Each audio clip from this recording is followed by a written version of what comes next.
live streams of Atlanta's biggest trials, and more. Subscribe to 11 Alive today.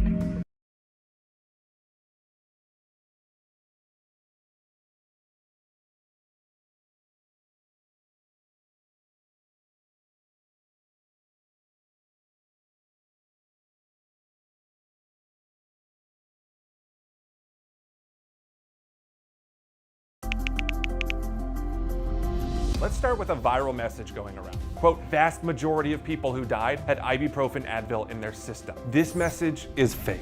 We just bought 20 dust masks for $97. Are you doing this to help people, or are you doing this to make money, or both? Both. Take this email sent to the Verify team. Is it safe to have your house cleaned by outside workers? The best practice is to limit guests to emergencies only.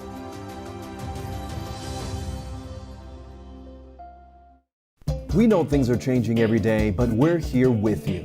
Continuous COVID-19 coverage during primetime. We're committed to giving you facts, not fear. On 11 Alive News Primetime, weeknights from 8 to 11 on WATF. There are everyday actions to help prevent the spread of respiratory diseases. Wash your hands. Avoid close contact with people who are sick. Avoid touching your eyes, nose, and mouth. Stay home when you are sick. Cover your cough or sneeze. Clean and disinfect frequently touched objects with household cleaning spray. For more information, visit cdc.gov/COVID-19. This message brought to you by the National Association of Broadcasters and this station.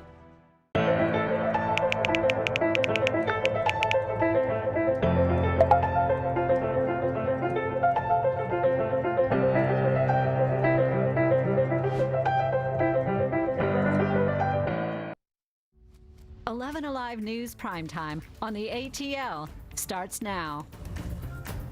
Once in a lifetime, God sends to the world a giant among men. That man was Reverend Dr. C.T. Vivian. C.T. was a dream keeper, always holding fast for dreams of a better world. The most humble person that you could possibly meet. We are better because he existed. How do you adequately say your final goodbye to the greatest person you've ever known? So, Dad, all I can say is I love you. I miss you. The Reverend C.T. Vivian's grandchildren carrying him on the final ride through the city that he meant so much to. The civil rights warrior honored today during a funeral service that included tributes from Ambassador Andrew Young, Oprah Winfrey, Joe Biden, and of course, Reverend Vivian's own friends and family. A very emotional service. Their message to never get up on the battle for equality and social justice. 11 Alive's Naima Abdullahi takes a look back at the legacy Reverend Vivian leaves behind to his city. From an elder to an ancestor, inside the service, trailblazer and civil rights icon C.T. Vivian was remembered for making a name for himself during a time where taking a stand meant sitting down on a lunch counter, meant being on the front lines of marches and protests in the middle of brutal confrontations during Jim Crow South, and constantly, always putting his life on the line to advance the movement forward. There's a sweet, sweet spirit. From 1947 to his last years on this earth, C.T. Vivian dedicated his life to demanding what America promised on paper, with liberty and justice for all, that all men are created equal. His name will be eternal because of all of the things that he did. He's the epitome of a gentleman.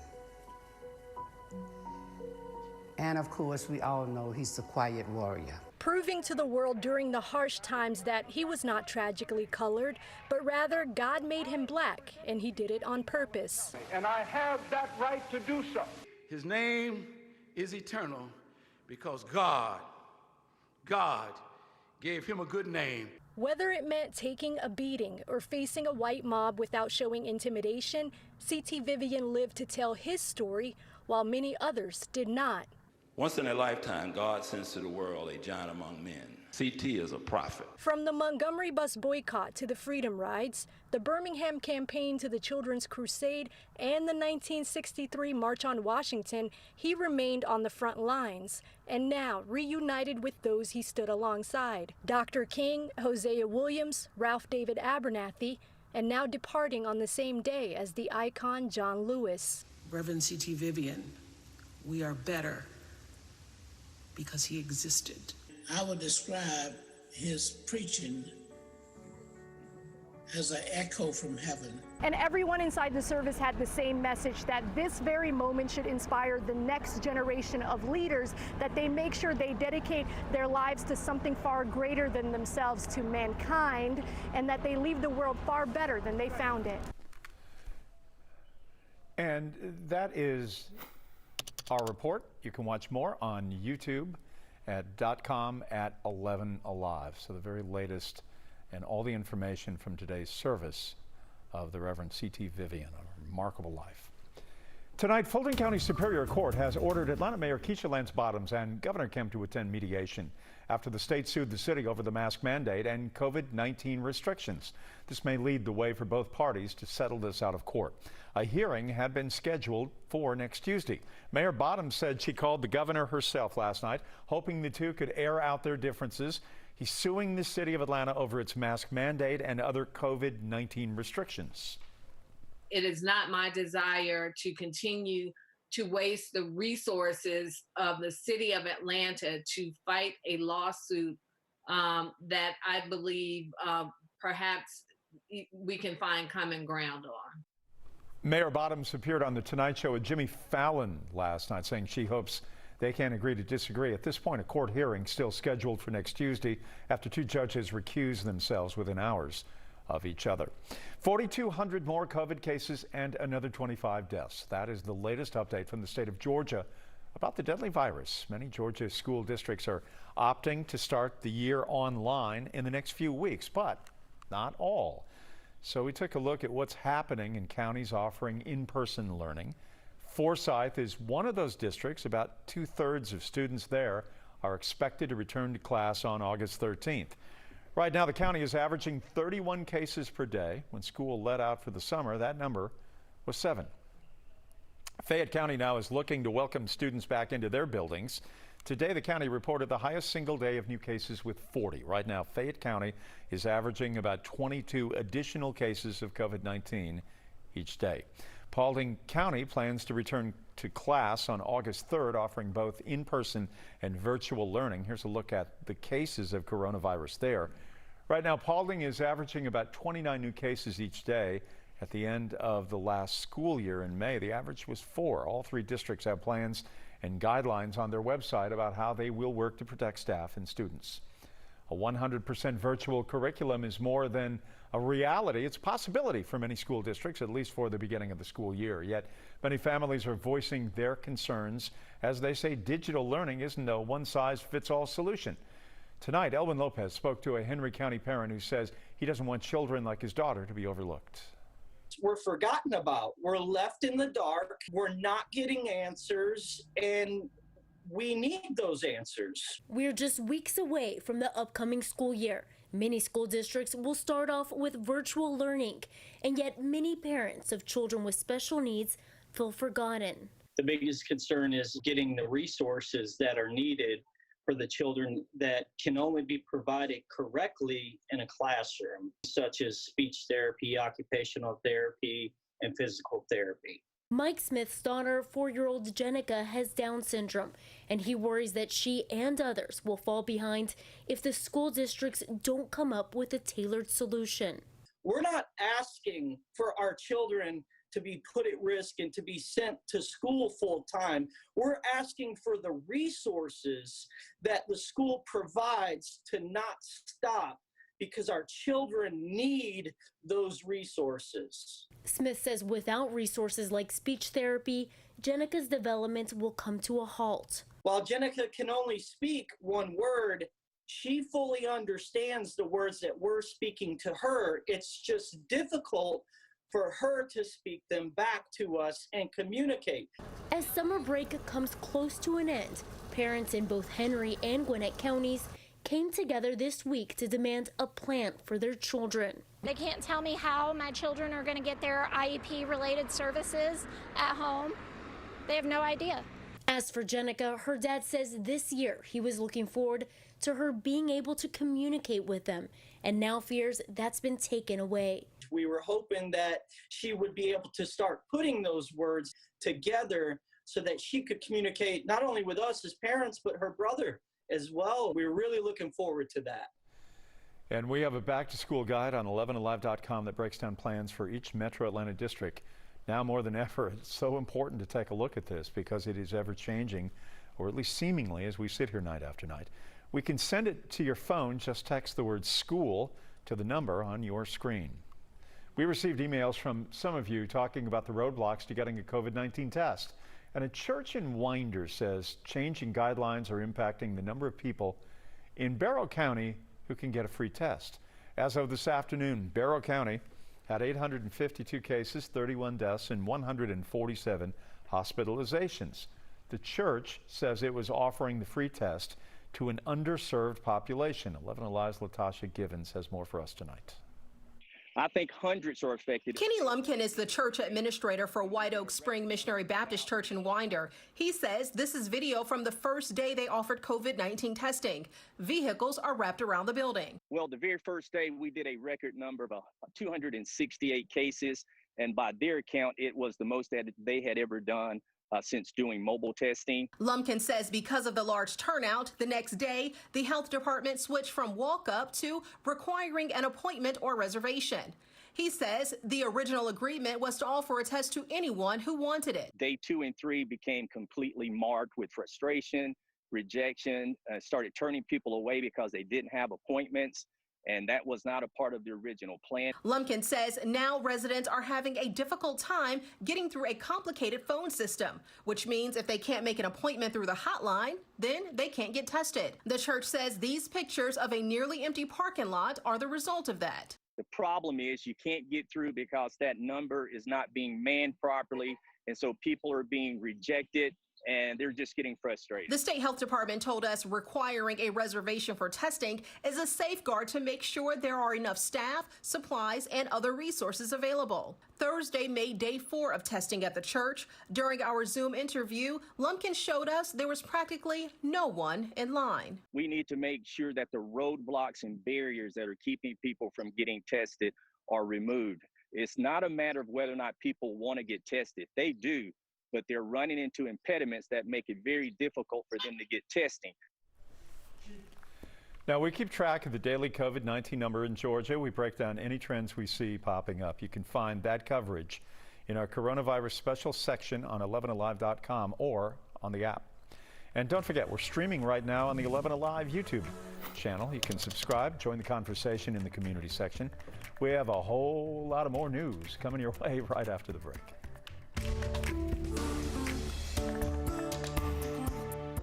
Of broadcasters and this station.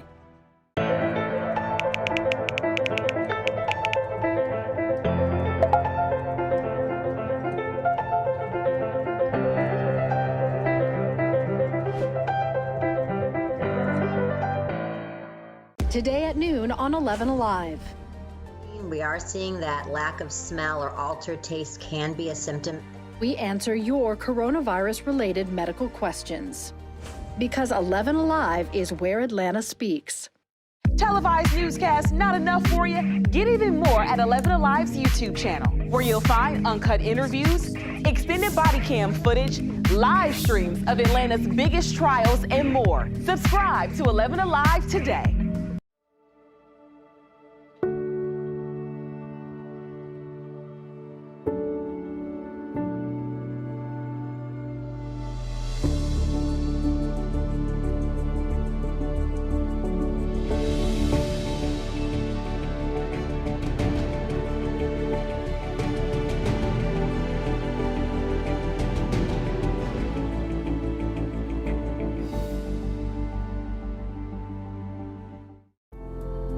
In times of great uncertainty, some things become more clear. The things we take for granted, the people we depend on daily. Here at 11 Alive, we'd like to say thank you. First responders, medical staff, sanitation workers, truck drivers, postal workers, and every brave Georgian doing their part to make a difference. We see you, we hear you, and we appreciate.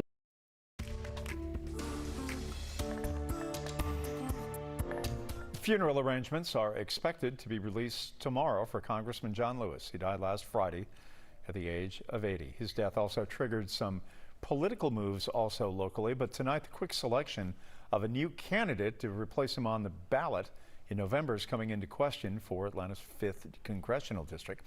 Democrats said state law required the hasty action, but did it really? 11 Alive's Doug Richards looking into it tonight for us.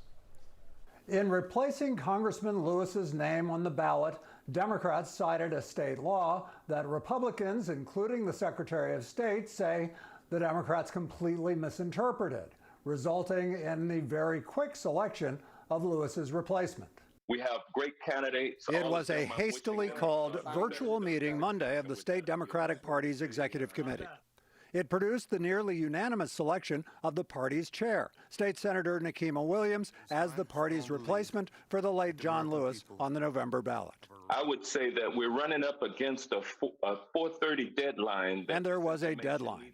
Democrats cited a law that said this: the decision whether to fill such vacancy shall be made by the state executive committee by 4 p.m. on the next business day following the death of the candidate. We cannot let this go to Republican seats. But Democrats chose to interpret that to mean they had to deliver a candidate's name as well.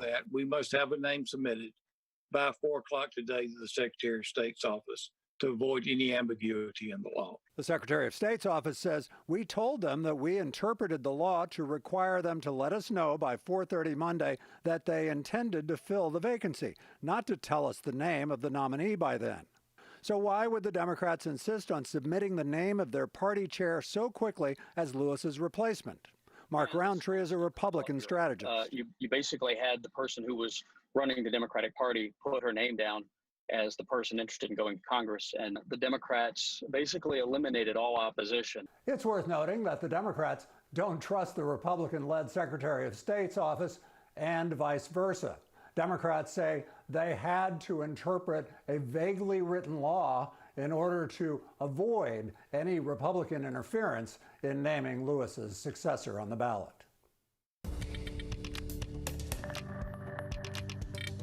I'm meteorologist Chris Holcomb from the 11 Alive Storm Trackers, and the tropics getting a little more active, where we have a tropical storm down in the central Atlantic right now that is moving westward toward the Windward Islands, and we have actually tropical storm watches and hurricane watches in effect. Now, this storm is a small storm.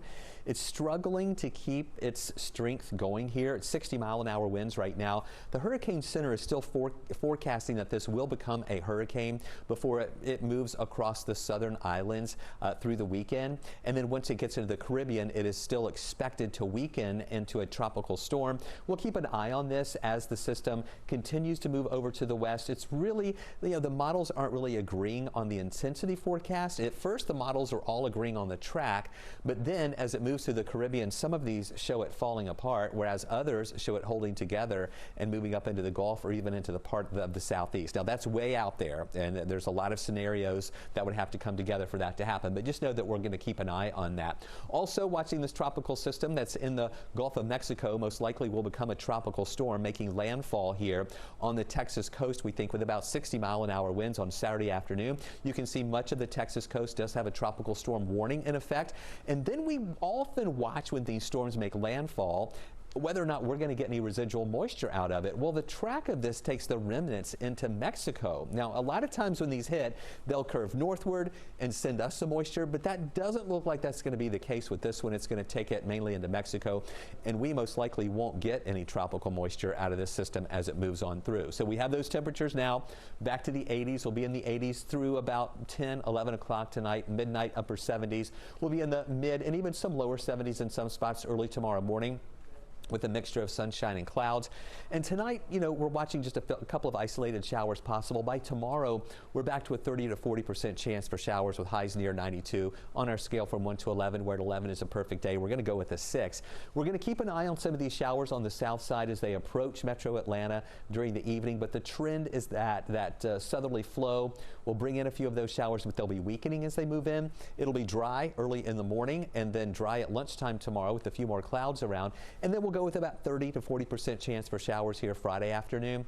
and any of those showers will diminish in the evening. And then on Saturday, it's a dry start, but we may see a few more showers developing a little bit earlier in the afternoon on Saturday, still with that 40% chance for some of those scattered showers around, with temperatures holding in the lower 90s through the weekend. We'll also keep that 40% chance not only on Saturday, but also on Sunday, and then coming down to a 30% chance for showers for Monday, Tuesday, Wednesday, and Thursday.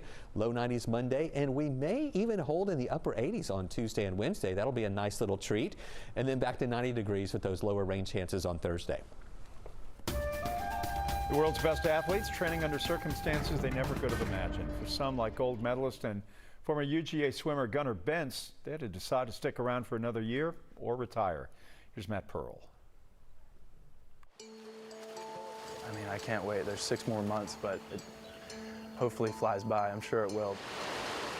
6 months ago, Gunnar Bentz was preparing for his final Olympics, preparing to try out for Tokyo, swim in Tokyo, and retire when he got home. I feel old. I'm feeling every little ache and pain. After this summer, I'm going to be done and my swimming career's over. Instead, Bentz is swimming in not Tokyo, but Watkinsville, Georgia, preparing for a new long year of training before maybe a new Olympics in 2021. I think a lot of people, had to call it quits and hang up the Speedo. And I realized, in 20, 30 years, I'm going to regret not swimming. Bentz grew up in Atlanta. He went to school in Athens. And at 20 years old, he flew to Rio and won gold with a 4x200 freestyle relay. In late March, in the grips of COVID-19, the IOC postponed the 2020 Games. Bentz and some of his teammates used that time to step away from the water. Now they're seeking out water, wherever they can find it.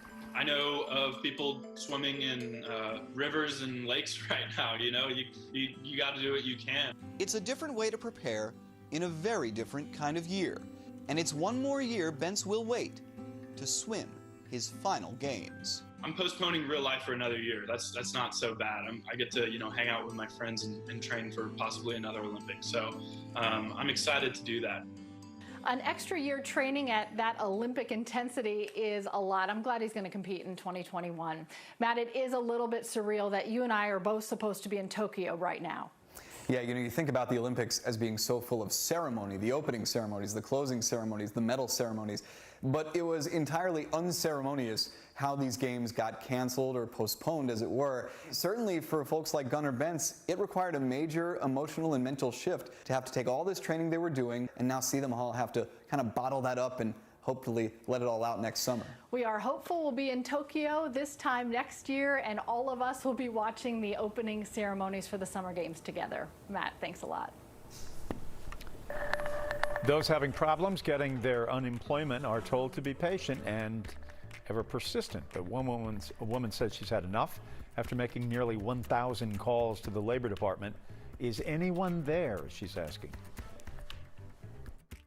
Part to make a difference. We see you, we hear you, and we appreciate all that you do. Let's start with a viral message going around. Quote, vast majority of people who died had ibuprofen Advil in their system. This message is fake. We just bought 20 dust masks for $97. Are you doing this to help people, or are you doing this to make money, or both? Both. Take this email sent to the Verify team. Is it safe to have your house cleaned by outside workers? The best practice is to limit guests to emergencies only.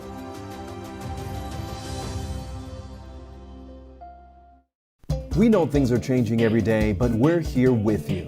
Continuous COVID-19 coverage during prime time. We're committed to giving you facts, not fear. On 11 Alive News Primetime, weeknights from 8 to 11 on WATF. There are everyday actions to help prevent the spread of respiratory diseases. Wash your hands. Avoid close contact with people who are sick. Avoid touching your eyes, nose, and mouth. Stay home when you are sick. Cover your cough or sneeze.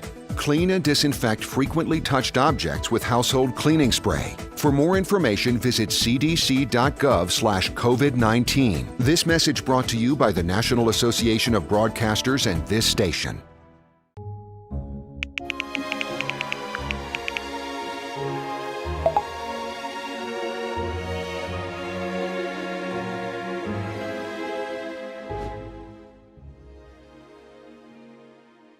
Today at noon on 11 Alive. We are seeing that lack of smell or altered taste can be a symptom.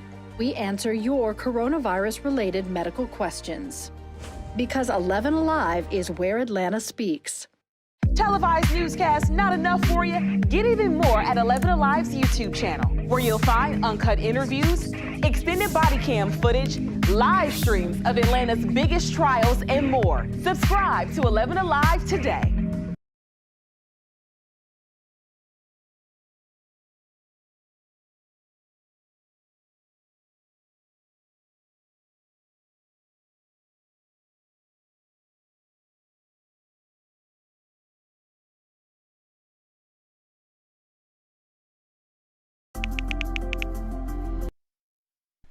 Many schools are now going virtual, at least for the first 8 to 10 weeks, but that may lead to additional costs and burdens on families. Joining me is our friend Ted Jenkins, the CEO and co-founder of Oxygen Financial. Ted, will there be more cost to handle basic schooling here? Oh, yes, Jeff. You know, there are parents now that are considering something called micro schools. And Jeff, this is for pre-age school children where you set up a makeshift classroom in your house and you bring in a teacher, and that's going to cost parents more money. I worry, too, that for virtual tutors, it's going to be a big expense for families, Jeff. A lot of kids now don't know, can I get before school help? Can I get after school help? So virtual tutor and that cost will be on the rise. And, Jeff, some kids may simply not have access to a computer, so it could cost the family money now to get a computer or two for their household. How about some other financial impacts on families above and beyond what we can expect? Well, definitely for sure, daycare is the big one, Jeff. I mean, right now, people don't know if they don't have a family here in Atlanta who's going to take care of the kids. You may have to hire a private daycare, a nanny, shared care. You could have a reconfiguration of your house. You know, your home wasn't intended to have 3 children and 2 parents all work and do school there at the same time. So that can be a cost. And Jeff, if athletics programs get cut down at these schools and kids don't have access to gyms, your family might have to spend money on setting up a gym in your house. I tell you, Jeff, the cost of dumbbells right now, yes, dumbbells online, is crazy right now. I ordered a $600 elliptical in the last week. I feel your pain, and I am now feeling the wrath of my wife as a result of ordering this exercise equipment. So I know what you're talking about. And parents' work environment at home also factors into this. Yeah, Jeff, you have to understand the rules of engagement with your employer. Look, if your child hops on your lap one time, it might be cute, but if it happens several times, could you get fired? And look, your employer is not likely to lower your quota or the goals that you have for the year, so you better make sure that you stay focused on that because it could really hurt your income. And as best as possible, try and match your calendar with your child's calendar for school. This will minimize interruptions, Jeff. Yeah. How about being called on Zoom by the HR of your company saying, you know, Jeff, we're going to fire you, not so much because of your work, but your annoying kid in the background has become too much of a burden? This is why I say, Jeff, learn the rules of engagement. It could be a really sticky situation for you. Oh, geez. Ted, always, we appreciate it. Ted Jenkins, CEO and co-founder of Oxygen Financial. As always, thanks so much. Thanks, Jeff. The things we take for granted, the people we depend on daily. Here at 11 Alive, we'd like to say thank you. First responders, medical staff, sanitation workers, truck drivers, postal workers, and every brave Georgian doing their part to make a difference. We see you, we hear you, and we appreciate all that you do. Let's start with a viral message going around. Quote, vast majority of people who died had ibuprofen Advil in their system. This message is fake. We just bought 20 dust masks for $97. Are you doing this to help people or are you doing this to make money or both? Both. Take this email sent to the Verify team. Is it safe to have your house cleaned by outside workers? The best practice is to limit guests to emergencies only.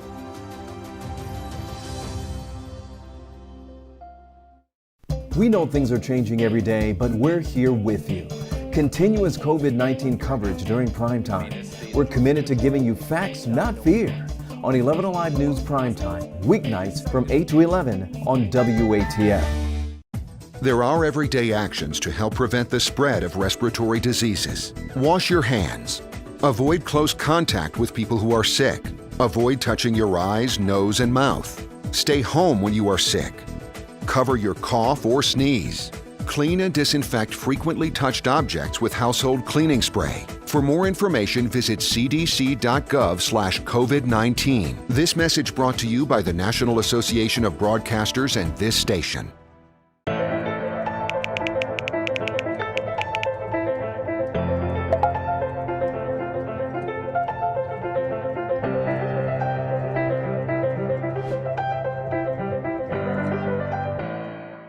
Today at noon on 11 Alive.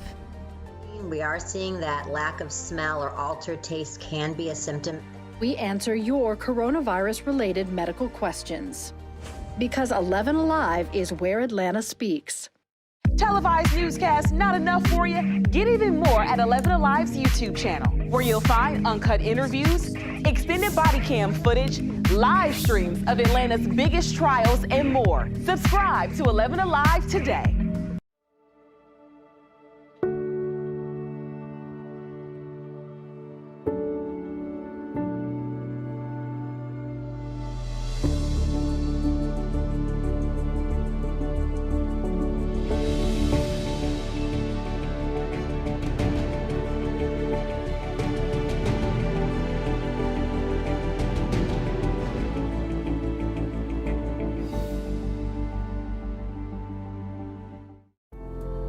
In times of great uncertainty, some things become more clear. Applications for unemployment benefits rose last week for the first time in 4 months. Officials say roughly 30 million Americans are currently receiving unemployment benefits. Here in our state, the number of first-time unemployment claims continues to drop. For the week of July 18th, more than 120,000 advance claims were filed. That's down by more than 18,000 from the previous week's numbers. Still, we have emails that come in every day from people who say they are desperately trying to get help with unemployment issues. I have to tell you, I look at these emails every day, and it absolutely is sobering. You know, you look at these and you see the tough situation that so many people are in, and you wonder how they're going to get it all resolved. Now, here's an example. One woman says that she got so desperate she called the Department of Labor 900 times. Natisha Land spoke with her.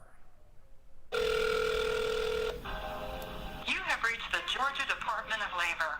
This automated welcome from the Georgia Department of Labor, a familiar voice to thousands of Georgians who are struggling to get answers about unemployment benefits. At 11 Alive, we get questions about them too. Today from Joe, I need help finding out about my unemployment benefits. It's been 3 months and I'm not getting a response or help from G-Doll. Rick, I have not received anything in 11 weeks. At this point, I'm desperate. And Kayla Morrow. We get a busy signal. We get something that sounds similar to a fax line or like what the old dial-up AOL used to sound like. She's frustrated from calling for 2 weeks. Kayla, an out-of-work waitress, downloaded an automatic redial app to make the calls for her. After dialing and redialing, crashed at 916 phone calls. She filed back in June, but made an error. Kayla says that mistake led to weeks of unanswered calls, emails, and social media posts. It's time she doesn't have to waste. I'm not going to be homeless tomorrow,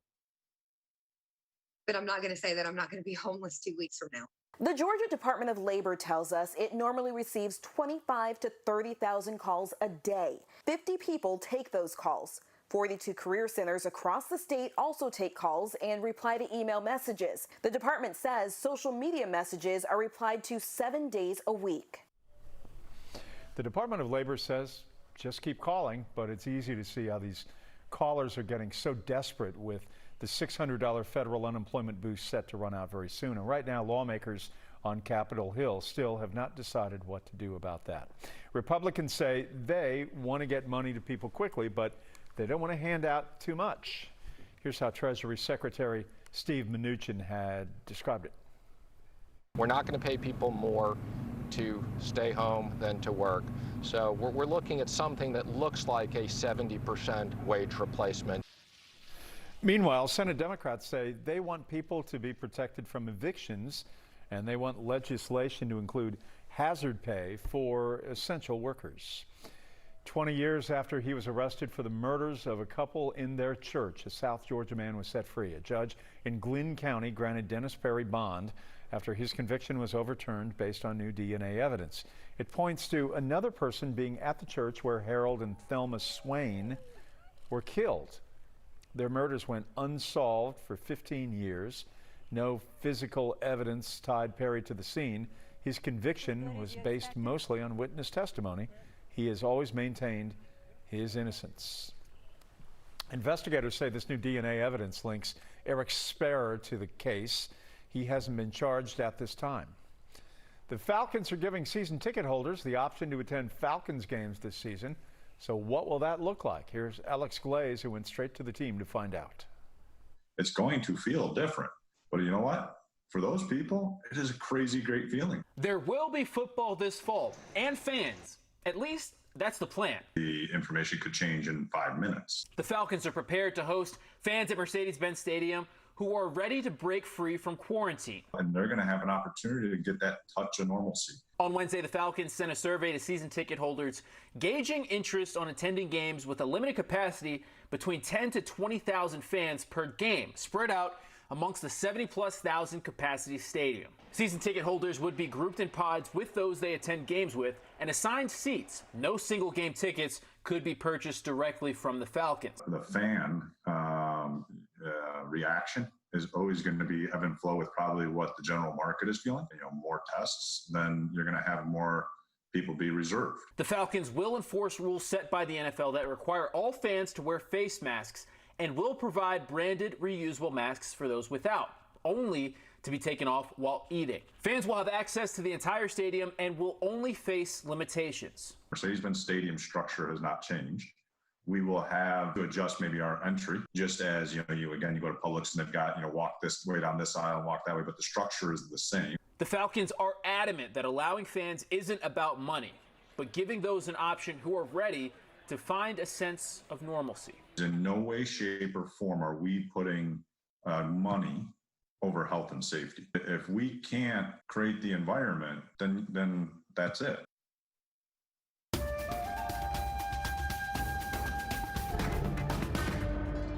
We are 1 year out from the 2021 Games in Tokyo, the first Olympics ever to be postponed since the Games started. We're so glad to have NBC Olympic primetime host Mike Tirico joining us. Thanks for the time. Thank you, Cheryl. I know you've been talking with a lot of athletes. How are they feeling? This is a big shakeup for athletes who are regimented and they're always working, counting down to a competition. You're right, Cheryl. Athletes are so used to overcoming adversity, whether it's an injury or something else happens within a competition. But this was different. This was something that they were planning for 12, 8, 4 years, building towards the Tokyo Games, and now they're asked to put it on pause. I think it was upsetting to the athletes in March when the games were postponed. But a month or so later, when we had a date on the calendar for right now, a year from now, July of 2021, I think it helped them reset their clock physically, emotionally, mentally. And the athletes I've spoken to have taken that opportunity to reset, put their goals in place, and I think that you're going to see the best of them, even though it is 1 year removed. No question about it. You know, each of their stories are inspiring because they have made it to this point. But is there a story that really stands out to you, something people should be watching for? There are a bunch with folks who have ties to Atlanta. You know, can Christian Taylor win a third Olympic gold medal? Can Chase Kalish get in the pool and win the 400 IM relay, which has been such a strong point for the United States over the years? There's so many University of Georgia ties, too. So state and citywide, there's a lot of appeal. For me, I continue to look at the dominance of Team USA on the women's side. You think about soccer, you think about basketball. The women of Team USA have been so strong over the years. The women's basketball team is going for a 7th consecutive gold medal. We need to say that again so people hear it. That is 6 straight Olympics where they have won gold. It's a quarter century since they've lost an Olympic game, right? So they're going for another piece of history. And we know how the women's soccer team captivated America in 2019, the World Cup, just like the girls did in 1999, the women of 2019 doing the same thing. Now it's a chance to do the double, win the World Cup, and then follow that up by winning the Olympics. So those are some of the things that we're looking forward to, in addition to Simone Biles and Katie Ledecky and all the great individual athletes that have made Olympic headlines before and probably will do it again. Well, we are hopeful that will happen in 2021. Mike Tirico, thank you so much for the time. Thank you, Cheryl. Look forward to seeing you from Tokyo next year. That chance that it does happen, I'm going to be ready. There have already been Olympic test events in Tokyo, and Japan is ready to host the World in 2021. The delay is costing Japan about $6 billion. That's unbelievable. The Olympics next year, if they happen, we say that twice, could be very different. It could leave out countries where the virus is still spiking. 205 countries and regions are usually part of the Olympic Games. Having no fans, another possibility, but athletes are moving forward, optimistic the world will be ready to come together next year. We will see. It's getting harder to find an Atlanta staple on the grocery store shelves. Maybe that's good for your health. What's behind the disappearance of some popular flavors? Uh-oh.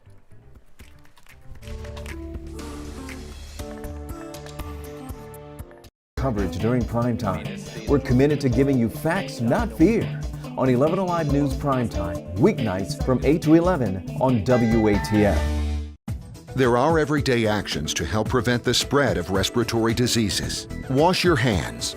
Avoid close contact with people who are sick. Avoid touching your eyes, nose, and mouth. Stay home when you are sick. Cover your cough or sneeze. Clean and disinfect frequently touched objects with household cleaning spray. For more information, visit cdc.gov/COVID-19. This message brought to you by the National Association of Broadcasters and this station.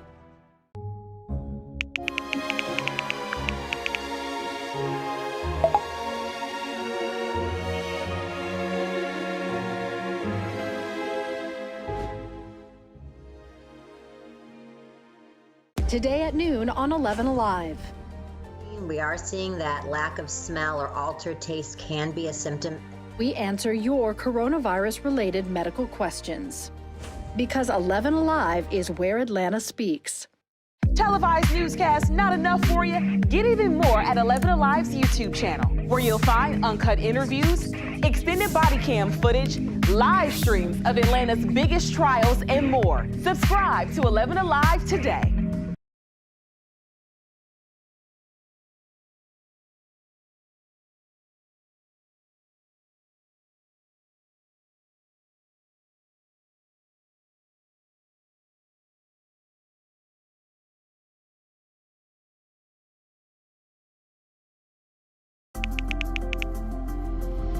Let's start with a viral message going around. Quote, vast majority of people who died had ibuprofen Advil in their system. This message is fake. We just bought 20 dust masks for $97. Are you doing this to help people, or are you doing this to make money, or both? Both. Take this email sent to the Verify team. Is it safe to have your house cleaned by outside workers? The best practice is to limit guests to emergencies only.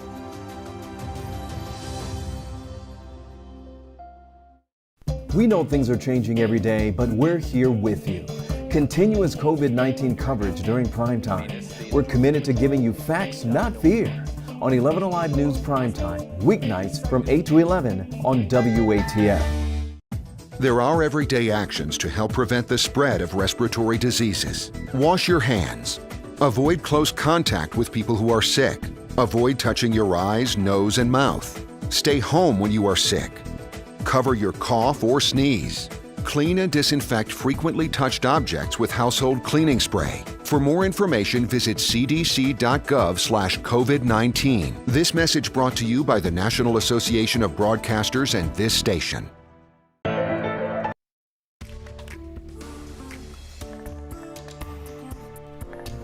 During the COVID-19 pandemic, your options at the grocery store have sometimes been limited, but new out-of-stock signs are taking some by surprise. Here's Joe Hankey. Well, first, things like toilet paper, that disappeared. Cleaning supplies, those also went away. Now people tell us something that brings them comfort. Their favorite flavors of canned soda, those are also going MIA. Coca-Cola confirming with us there is an aluminum can shortage. This is a problem also affecting local breweries. I started a diet about a little over a year ago, and I gave up sugar. And so Cherry Coke Zero just became my go-to drink of something that I could have as a little treat.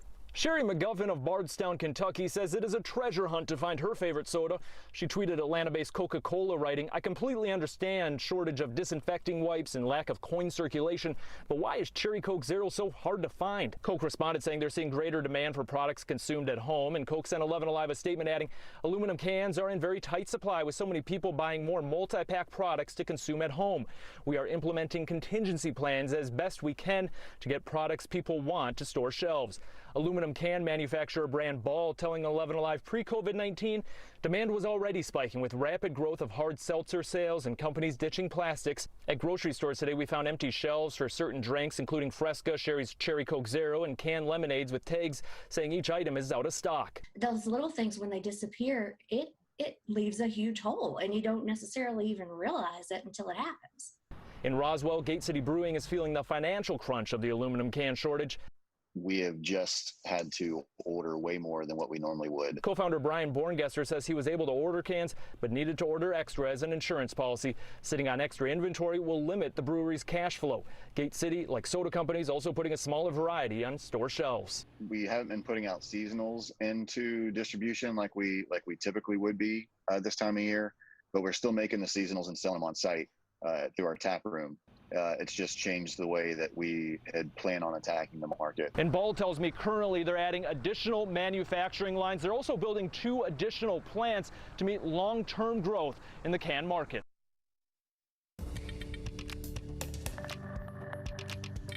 Well, we had plenty of heat around out there today, but temperatures held at about 92 degrees for a high. And we should be around 89 for this time of year. So yeah, we're above average, but it's not too bad.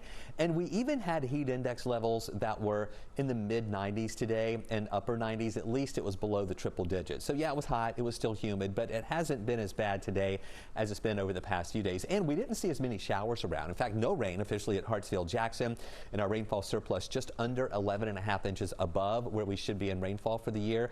We're going to continue with some of those afternoon pop-up showers that'll be developing. Tomorrow, rain chances will be at about 30 to 40%. For the weekend, 40% chance for some afternoon showers and some storms.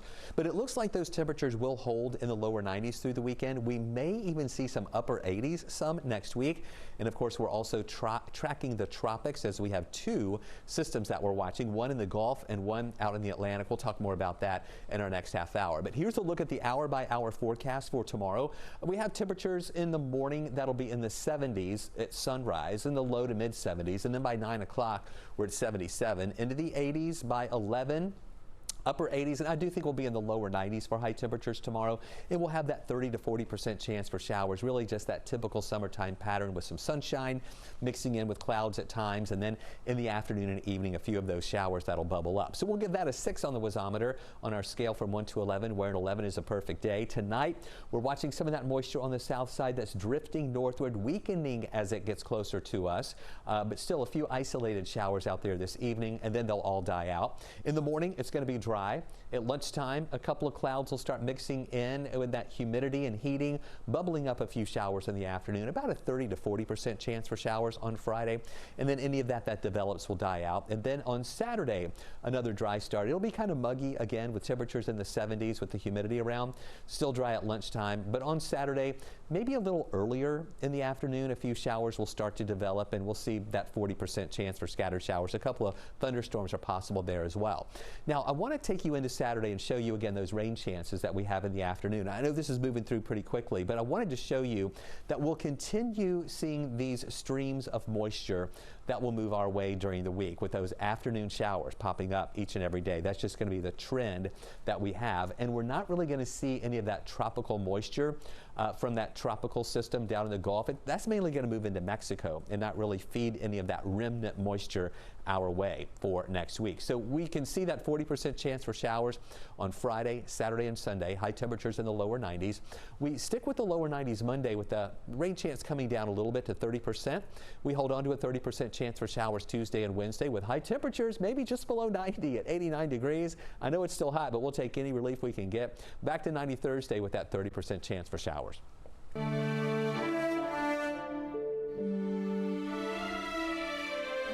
120 days ago, 5 Atlanta men, 5 legends of the American 20th century, warriors in the fight for civil and human rights, recipients of the Presidential Medal of Freedom, were with us. Now 3 are gone, 2 within the span of 12 hours. Ambassador Andrew Young and Hank Aaron remain. Atlanta without Congressman John Lewis, the Reverend C.T. Vivian, and Dr. Lowry, difficult to fathom. They cast giant shadows on so much here for so long. 4 decades ago, when I first arrived in Atlanta, a college friend from the Rocky Mountain West asked me, "Do you ever see any of these civil rights leaders in the community? Ever encounter any?" I responded, "Oh yeah, all the time. I see them in grocery stores, cafeterias, ball games, charity events. They're involved everything in Atlanta, large and small. I've met all of them." While many big cities are defined by architecture, bridges, skyscrapers, natural beauty, and location, Atlanta is unique. Our city has been known for its leadership, its moral leadership, men and women who changed not only this city, but the country and the world. In 2008, when Morris Brown College was on the brink of being shuttered, and the city of Atlanta had shut off the water, it was the Reverend C.T. Vivian who mobilized and helped raise $500,000 for the historic school founded by slaves, including getting the water turned back on. Today, Morris Brown College is prospering with new construction and a bustling enrollment. Reverend Vivian's workshops on race have trained thousands of Atlanta's leaders, both black and white, over the last 45 years. Dr. Joseph Lowry served Atlanta as the pastor of Cascade United Methodist Church from 1986 through 1992. The congregation is one of Atlanta's most influential churches. When my Atlanta colleagues would gather at work and restaurants and dinner parties or attend civic events, invariably the subject would come up. What does Atlanta look like without these great lions of the movement? Sadly, it means losing our soul. We should all be grateful for their navigation of the ship through difficult generational storms. Atlanta has survived and prospered. But what now? Where are we going? We are about to find out. Dr. King said, "Whatever your life's work is, do it well. A man should do his job so well that the living, the dead, and the unborn could do it no better." Well, if you missed it, you can still watch our 1-hour special, Remembering John Lewis. If you have not seen this, and I don't want to overhype something, but this is really an outstanding program in his own words. And it's extraordinary to see him as he was in our city for so long. We posted the full tribute to his life on our 11 Alive YouTube page, or you can watch an encore presentation Sunday morning at 10 on our sister station, 11 Alive. We'll be right back. And Alive. We are seeing that lack of smell or altered taste can be a symptom. We answer your coronavirus-related medical questions.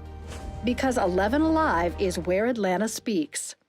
Televised newscasts not enough for you? Get even more at 11 Alive's YouTube channel, where you'll find uncut interviews, extended body cam footage, live streams of Atlanta's biggest trials, and more. Subscribe to 11 Alive today.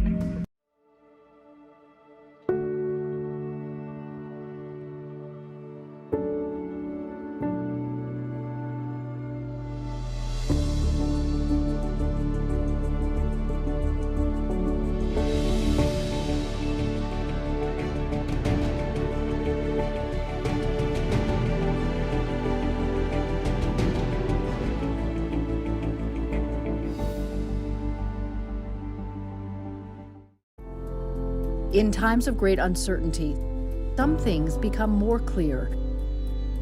The things we take for granted, the people we depend on daily.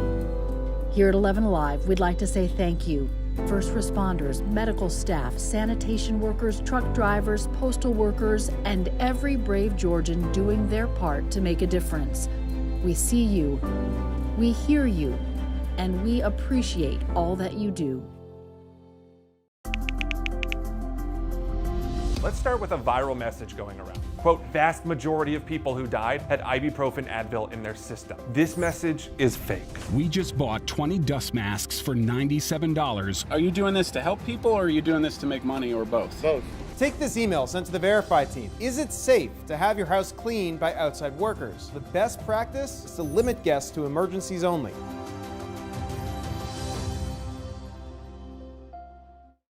We know things are changing every day, but we're here with you. Continuous COVID-19 coverage during prime time. We're committed to giving you facts, not fear. On 11 Alive News Primetime, weeknights from 8 to 11 on WATF. There are everyday actions to help prevent the spread of respiratory diseases. Wash your hands. Avoid close contact with people who are sick. Avoid touching your eyes, nose, and mouth. Stay home when you are sick. Cover your cough or sneeze. Clean and disinfect frequently touched objects with household cleaning spray. For more information, visit cdc.gov/COVID-19. This message brought to you by the National Association of Broadcasters and this station.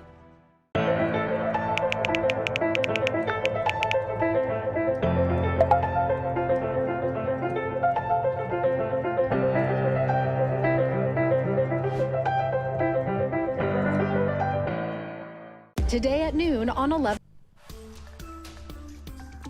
Since yesterday, another 430 people seeking medical care at the hospital have been reported to the Department of Public Health, and that's the highest one-day jump in April. Now, the encouraging part is improvements in care mean that they're not staying in the hospital as long. So even with that jump, the numbers of active patients today is down to 3,157.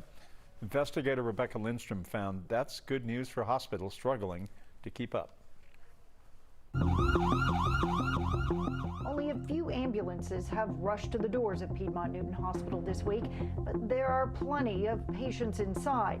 For several days, the hospital was on total diversion. Chad Black, head of the Georgia EMS Association, explains what that means. All their ICU beds are full, all of their hospital beds are full, even overflow's full, and their ER's full. They just can't take another patient. Diversions are not new, but he says this list is longer than usual, which also shows when ICUs or other specialized services are full. Most people are attributing it to patients that are exhibiting signs and symptoms of COVID or COVID positive. On Monday, data from Georgia Emergency Management showed Newton Hospital was treating 39 COVID patients, either confirmed or suspected. While compared to larger metro counties, the number seems small. It is more than double what the hospital treated in the first wave of this pandemic. There is no doubt we are seeing more new cases in that county and in Rockdale, which also started to divert patients today. There's only so many beds and people to take care of those patients. This week, 6 hospitals have diverted patients at some point, primarily smaller hospitals in the suburbs or outlying counties not set up for a large swell. 11 hospitals also warned that while their ERs were open, their ICUs were full. We've heard about pandemics and kind of prepared tabletops and did the exercises. But when we left those exercises, none of us really thought in the United States we were going to see this happen. There is some relief in sight. Gainesville opened its 20-bed temporary medical facility on Tuesday. Piedmont in Midtown opens its new 60-bed space for COVID patients next week. And GEMA says the space it built in Milledgeville and the Georgia World Congress Center are ready for the governor's order. Hospitals around the state admit they are juggling ER, ICU, and general beds, trying to staff them with the real need.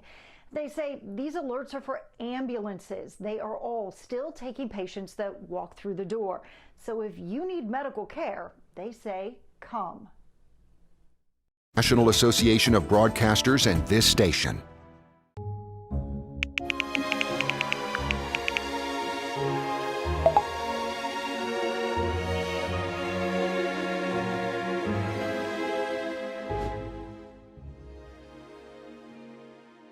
Today at noon on 11 Alive. We are seeing that lack of smell or altered taste can be a symptom. We answer your coronavirus-related medical questions. Because 11 Alive is where Atlanta speaks. Televised newscasts not enough for you? Get even more at 11 Alive's YouTube channel, where you'll find uncut interviews, extended body cam footage, live streams of Atlanta's biggest trials, and more. Subscribe to 11 Alive today.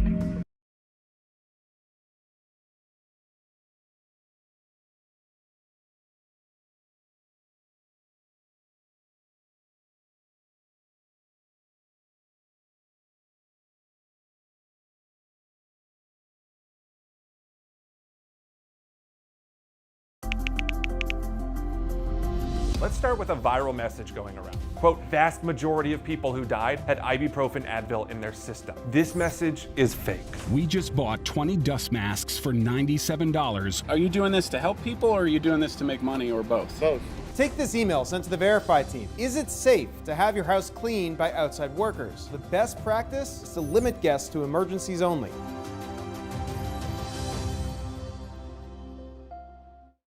We know things are changing every day, but we're here with you.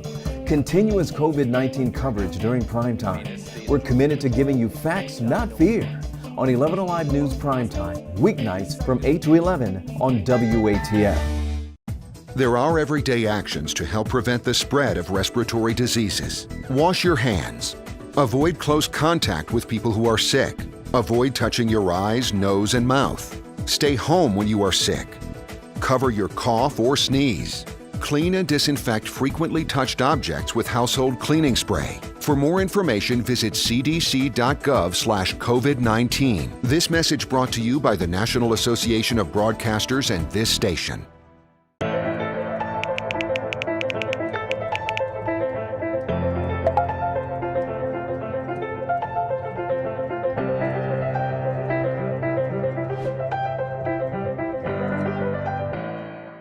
Today at noon on 11 Alive. We are seeing that lack of smell or altered taste can be a...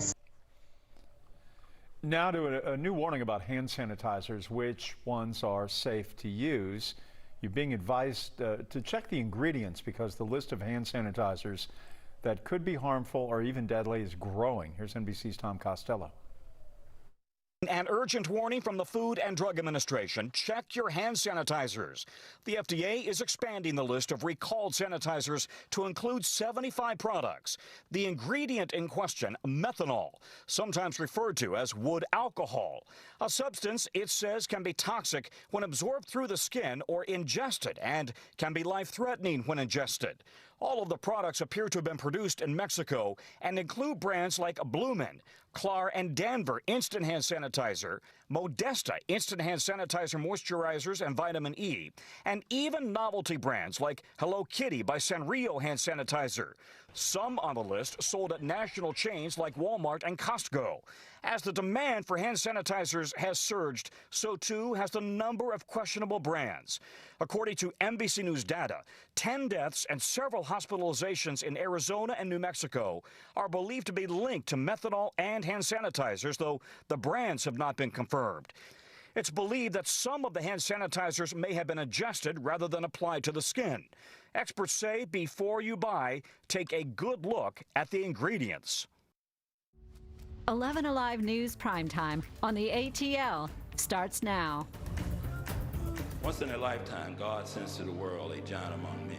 That man was Reverend Dr. C.T. Vivian. C.T. was a dream keeper, always holding fast for dreams of a better world. The most humble person that you could possibly meet. We are better because he existed. How do you adequately say your final goodbye to the greatest person you've ever known? So, Dad, all I can say is I love you. I miss you.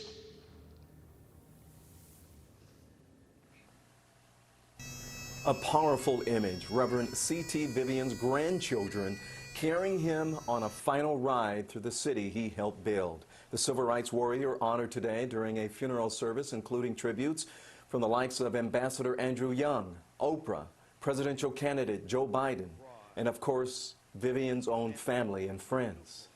Their message to never give up on the battle for equality and justice. 11 Alive's Naima Abdullahi takes a look back at the legacy Reverend Vivian leaves behind.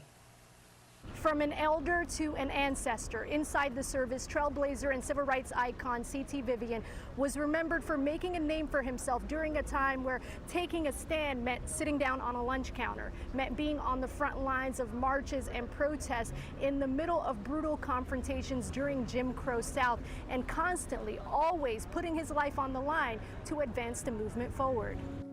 There's a sweet, sweet spirit.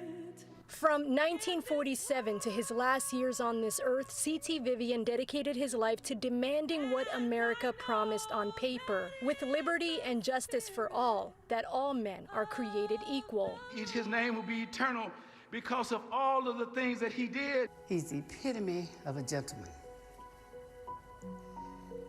And of course, we all know he's the quiet warrior. Proving to the world during the harsh times that he was not tragically colored, but rather God made him black, and he did it on purpose. And I have that right to do so.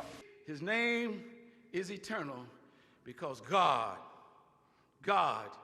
gave him a good name. Whether it meant taking a beating or facing a white mob without showing intimidation, C.T. Vivian lived to tell his story, while many others did not. Once in a lifetime, God sends to the world a giant among men. CT is a prophet. From the Montgomery bus boycott to the Freedom Rides, the Birmingham campaign to the Children's Crusade, and the 1963 March on Washington, he remained on the front lines, and now reunited with those he stood alongside. Dr. King, Hosea Williams, Ralph David Abernathy, and now departing on the same day as the icon John Lewis. Reverend C.T. Vivian, we are better because he existed. I would describe his preaching as an echo from heaven. And everyone inside the service had the same message, that this very moment should inspire the next generation of leaders, that they make sure they dedicate their lives to something far greater than themselves, to mankind, and that they leave the world far better than they found it. And you can watch the entire service on our 11 Alive YouTube page. You'll also find much more on the lives and legacies of both Reverend Vivian and Congressman Lewis on a special section of our website, 11alive.com. I'm meteorologist Chris Holcomb from the 11 Alive Storm Trackers, talking with you live on TV, also talking with more than 200 people on Facebook Live right now, as I've just started just a few minutes ago. And a lot of folks are asking about their specific areas of whether we're going to see any rain or not. If you're north of I-20 right now, it is mainly dry, but we do have some showers along I-20 and south of that, and some of these showers are moving northward. In fact, a few of these over on the east side are about to cross north of I-20, and that's where we have some thunder and lightning. You can see the motion with this. And the trend is that these are going to be weakening as they continue to move up toward the north. We don't have anything going on in Atlanta right now, but just to the south of us in parts of Fayette County, also southern Clayton County, we have a couple little showers there that are diminishing.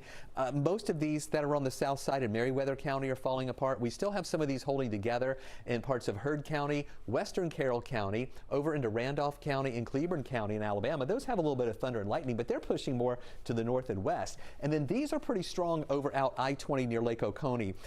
We have 40 to 50 mile an hour winds with some of these showers. These have been weakening. Some lightning with this. We had some hail with this earlier down into Putnam County, but we're really showing this weakening. But it's crossing north of I-20, and that trend is going to continue, that these are going to be weakening as well. Take a live look out there right now, and we've been watching our tower cams. This is our tower cam in Cobb County looking toward the south and east. So you can see some of those clouds billowing there with some of those showers that have been developing here on the south side as we look past the Buckhead area. Stay with us. We're not only watching additional scattered showers and storms that could redevelop not only tomorrow for the week and for the weekend, but we also have a couple of tropical systems that we'll give you the latest update on in just a few minutes. Tonight, Fulton County Superior Court has ordered Atlanta Mayor Keisha Lance Bottoms and Governor Brian Kemp to attend mediation after the state sued the city over its mask mandate and COVID-19 restrictions. This may lead the way for both parties to settle this out of court. A hearing had been scheduled for next Tuesday. Mayor Bottoms said she called the governor herself last night, hoping the two could air out their differences. He's suing the city of Atlanta over its mask mandate and other COVID-19 restrictions. It is not my desire to continue to waste the resources of the city of Atlanta to fight a lawsuit that I believe perhaps we can find common ground on.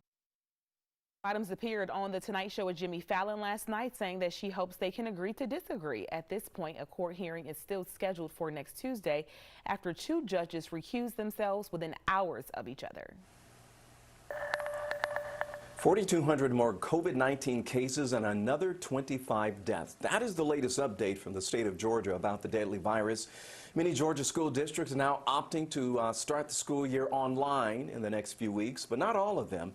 So we took a look at what's happening in counties offering in-person learning. Forsyth is one of those districts. About 2/3 of students there are expected to return to class on August 13th. Right now, the county is averaging 31 cases per day.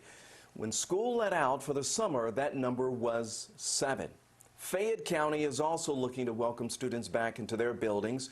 Today, the county reported its highest single day of new cases with 40. Right now, Fayette County is averaging about 22 additional cases of COVID-19 each and every day. Paulding County plans to return to class on August 3rd, offering both in-person and virtual learning. So here's a look at the cases of coronavirus there. Right now, Paulding is averaging about 29 new cases each day. At the end of the last school year in May, the average was 4. Now, all 3 districts have plans and guidelines on their website on how they will protect staff and students during that time. By the way, folks, we have a back-to-school guide on 11alive.com that breaks down plans for each Metro Atlanta district, and you can send it right to your phone. We'll send it right to your phone. Just text the word school to the number on your screen. So we got emails from some of you talking about the roadblocks you face when trying to get a COVID-19 test. And the church in Winder says changing guidelines are really affecting the number of people in Barrow County who can get a free test. As of this afternoon, Barrow County has had 852 cases, 31 deaths, and 147 hospitalizations. The church says it was offering the free test to an underserved population. 11 Alive's Natasha Givens shows us what happened next. I think hundreds are affected. Kenny Lumpkin is the church administrator for White Oak Spring Missionary Baptist Church in Winder. He says this is video from the first day they offered COVID-19 testing. Vehicles are wrapped around the building. Well, the very first day we did a record number of 268 cases, and by their count, it was the most that they had ever done since doing mobile testing. Lumpkin says because of the large turnout, the next day, the health department switched from walk-up to requiring an appointment or reservation. He says the original agreement was to offer a test to anyone who wanted it. Day 2 and 3 became completely marked with frustration, rejection, started turning people away because they didn't have appointments. And that was not a part of the original plan. Lumpkin says now residents are having a difficult time getting through a complicated phone system, which means if they can't make an appointment through the hotline, then they can't get tested. The church says these pictures of a nearly empty parking lot are the result of that. The problem is you can't get through because that number is not being manned properly, and so people are being rejected, and they're just getting frustrated. The state health department told us requiring a reservation for testing is a safeguard to make sure there are enough staff, supplies, and other resources available. Thursday made day 4 of testing at the church. During our Zoom interview, Lumpkin showed us there was practically no one in line. We need to make sure that the roadblocks and barriers that are keeping people from getting tested are removed. It's not a matter of whether or not people want to get tested. They do, but they're running into impediments that make it very difficult for them to get testing. We keep track of the daily COVID-19 numbers in Georgia and break down any trends we see popping up. You can find that coverage in our coronavirus special section on 11alive.com or on the app. And don't forget, we are streaming right now on the 11 Alive YouTube channel. Subscribe and join the conversation. We've got more 11 Alive news in primetime coming up after the break.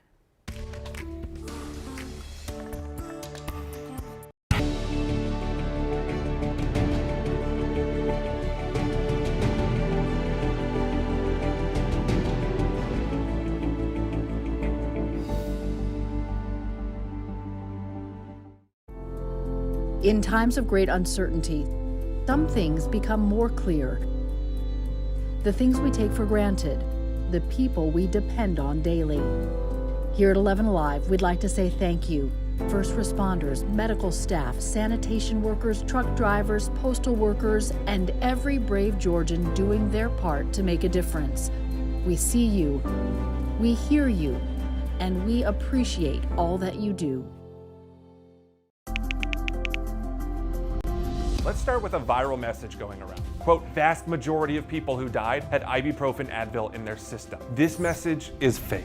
We just bought 20 dust masks for $97. Are you doing this to help people or are you doing this to make money or both? Both.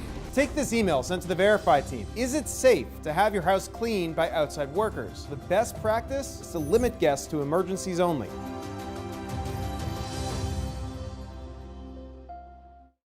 We know things are changing every day, but we're here with you. Continuous COVID-19 coverage during primetime. We're committed to giving you facts, not fear. On 11 Alive News Primetime, weeknights from 8 to 11 on WATF. There are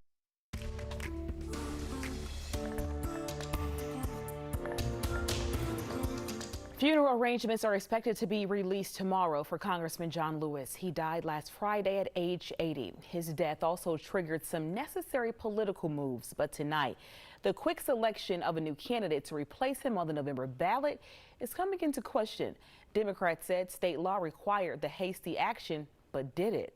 11 Alive's Doug Richards is checking it out. In replacing Congressman Lewis's name on the ballot, Democrats cited a state law that Republicans, including the Secretary of State, say the Democrats completely misinterpreted, resulting in the very quick selection of Lewis's replacement. We have great candidates. It was a hastily called virtual meeting Monday of the State Democratic Party's Executive Committee. It produced the nearly unanimous selection of the party's chair, State Senator Nikema Williams, as the party's replacement for the late John Lewis on the November ballot. I would say that we're running up against a 4:30 deadline. And there was a deadline. Democrats cited a law that said this: the decision whether to fill such vacancy shall be made by the State Executive Committee by 4 p.m. on the next business day following the death of the candidate. We cannot let this go to Republican seats. But Democrats chose to interpret that to mean they had to deliver a candidate's name as well. We must have a name submitted by 4 o'clock today to the Secretary of State's office to avoid any ambiguity in the law. The Secretary of State's office says, we told them that we interpreted the law to require them to let us know by 4:30 Monday that they intended to fill the vacancy, not to tell us the name of the nominee by then. So why would the Democrats insist on submitting the name of their party chair so quickly as Lewis's replacement? Mark Roundtree is a Republican strategist. You basically had the person who was running the Democratic Party put her name down as the person interested in going to Congress, and the Democrats basically eliminated all opposition. It's worth noting that the Democrats don't trust the Republican-led Secretary of State's office and vice versa. Democrats say they had to interpret a vaguely written law in order to avoid any Republican interference in naming Lewis's successor on the ballot.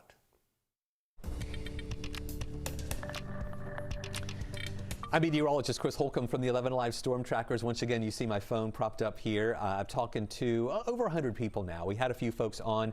We were talking about which areas had rain and which areas don't. And a lot of our viewers in North Georgia talking about how beautiful it is, sitting on the back deck, watching the nice, beautiful sky as the sun has been going down. And then folks in West Georgia have been confirming not only the rain that we see along the Alabama coast, but also some of the wind that's going on there. And some folks in West Georgia are seeing this lightning from the distance that is over in Cleburne and Randolph County, Alabama. We've been tracking these showers that have been on the south side tonight. They are moving toward the north, but as they push to the north, they are getting a little bit weaker. You can see these that were around Pike and Lamar County, Spalding County, coming into Fayette County, really falling apart. And then those over on the west side are really pushing more over into Alabama. We're fine in Atlanta right now. Got a couple little showers over near Douglasville. Those are falling apart. These that went through Griffin and in southern Henry County are falling apart. And then these over in West Georgia, Heard County, still you've got some light rain moving into the southern parts of Carroll, but most of the heavier rain is on the Alabama side into Cleburne County and Randolph County. Still a little bit of lightning near Folsom, and that's going to move more north and west. And then these have been strong out I-20 in Morgan County, also into Putnam County and Greene County. Here's Lake Oconee. We had some heavy rain come over the lake with some thunder and lightning, but you can see a lot of reds that we had around Eatonton earlier. As this moves to the north, a lot of the red is falling apart and diminishing, meaning they're weakening. Still a little bit of lightning with that, but that's going to move to the north and diminish. I don't think it's going to make it to Athens, and really all this stuff out to the west is going to be diminishing here as well. Here's another live view. This is our tower cam. This is in Coweta County. Isn't that a cool shot? As we are looking toward the south and west, where you can see here that church that the lights just came on as the sun went down, but you can still see some sun in the distance there, actually some light on the horizon with those darker clouds in the southern part of Coweta County. So that's a beautiful live view from our tower cam there. Take a look at what we're watching in the tropics. Now, this is a tropical depression that is in the Gulf. I'm going to tell you a little bit more about that in a second. But I know that's a small storm. I know it doesn't really look that impressive out there, and I think it's going to struggle to hold together. But the Hurricane Center is thinking that it will hold together and even strengthen a little bit tomorrow. Right now, maximum sustained winds are at 60 miles an hour. They're forecasting this to become a hurricane. I'm anxious to get the 11 o'clock advisory to see if they still bring that up to hurricane strength. But we have a tropical storm watch and hurricane watch in effect for the southern islands here in the Windward Islands. And then as this moves into the Caribbean, it shows it weakening into a tropical storm again. Too early to tell if this could make it into the Gulf or impact the southeast at all, but we'll keep tracking that for you. This is a tropical depression. We have a tropical storm warning in effect for much of the Texas coast. We think it will be a tropical storm when it moves inland on Saturday in Texas, and then as it dies out, it moves into Mexico. So that would take a lot of the moisture with it more to the west and not into our area. So we don't think we're going to get any rain out of that one at all. 84 degrees right now in Atlanta. Look on the south side where we had some of that rain. Thomaston cooled down to 77, LaGrange 74. Where there's no rain, it's hotter. Duluth, you're at 88 degrees right now. We'll be in the 70s overnight and in the morning, and then tomorrow a 6 on the wasometer. High temperatures warm again up to 92 degrees. And then as we go through the next few days, we're going to have about a 40% chance for some scattered showers. It's mainly that afternoon and evening variety. Saturday, still a few scattered showers around 2 into Sunday as well, with highs in the lower 90s. And then the rain chance comes down a little bit Monday, Tuesday, Wednesday, and Thursday to 30% chances for rain. Temperatures in the 90s Monday. We may top off in the upper 80s Tuesday and Wednesday, and then Thursday back to 90 degrees. All right, thanks a lot, Chris. You know, the world's best athletes are training under circumstances they have never, ever experienced before, of course, right? So for some, like gold medalist and former UGA swimmer Gunnar Bentz, they had to decide to stick around another year or retire. Here's Matt Pearl. I mean, I can't wait. There's 6 more months, but it hopefully flies by. I'm sure it will. 6 months ago, Gunnar Bentz was preparing for his final Olympics, preparing to try out for Tokyo, swim in Tokyo, and retire when he got home. I feel old. I'm feeling every little ache and pain. After this summer, I'm going to be done and my swimming career's over. Instead, Bentz is swimming in not Tokyo, but Watkinsville, Georgia, preparing for a new long year of training before maybe a new Olympics in 2021. I think a lot of people, had to call it quits and hang up the Speedo. And I realized, in 20, 30 years, I'm going to regret not swimming. Bentz grew up in Atlanta. He went to school in Athens. And at 20 years old, he flew to Rio and won gold with the 4x200 freestyle relay. In late March, in the grips of COVID-19, the IOC postponed the 2020 Games. Bentz and some of his teammates used that time to step away from the water. Now they're seeking out water, wherever they can find it. I know of people swimming in rivers and lakes right now. You got to do what you can. It's a different way to prepare in a very different kind of year. And it's one more year Bentz will wait to swim his final games. I'm postponing real life for another year. That's not so bad. I get to hang out with my friends and train for possibly another Olympics. So I'm excited to do that. An extra year training at that Olympic intensity is a lot. I'm glad he's going to compete in 2021. Matt, it is a little bit surreal that you and I are both supposed to be in Tokyo right now.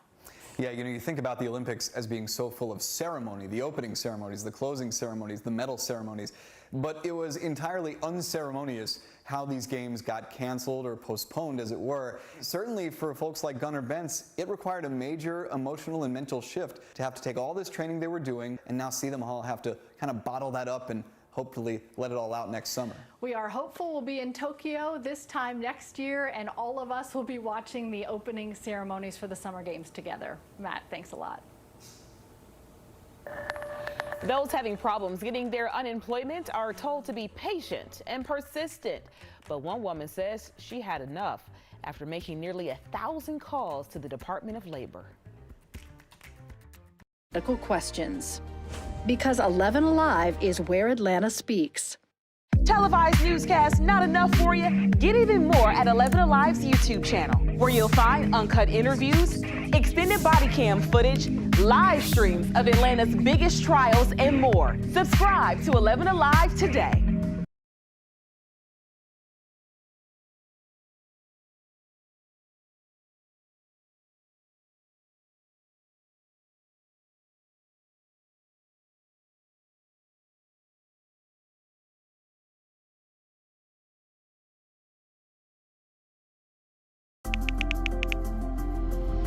Let's start with a viral message going around. Quote, vast majority of people who died had ibuprofen Advil in their system. This message is fake. We just bought 20 dust masks for $97. Are you doing this to help people or are you doing this to make money or both? Both.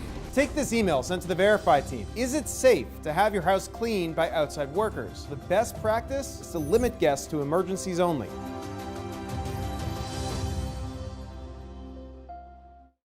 We know things are changing every day, but we're here with you. Continuous COVID-19 coverage during primetime. We're committed to giving you facts, not fear. On 11 Alive News Primetime, weeknights from 8 to 11 on WATF. There are everyday actions to help prevent the spread of respiratory diseases. Wash your hands. Avoid close contact with people who are sick. Avoid touching your eyes, nose, and mouth. Stay home when you are sick. Cover your cough or sneeze.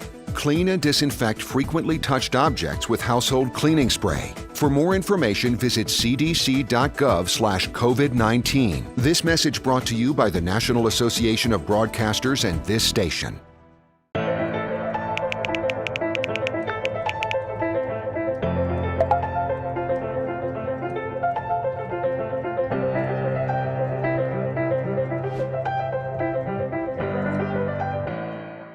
Today at noon on 11 Alive.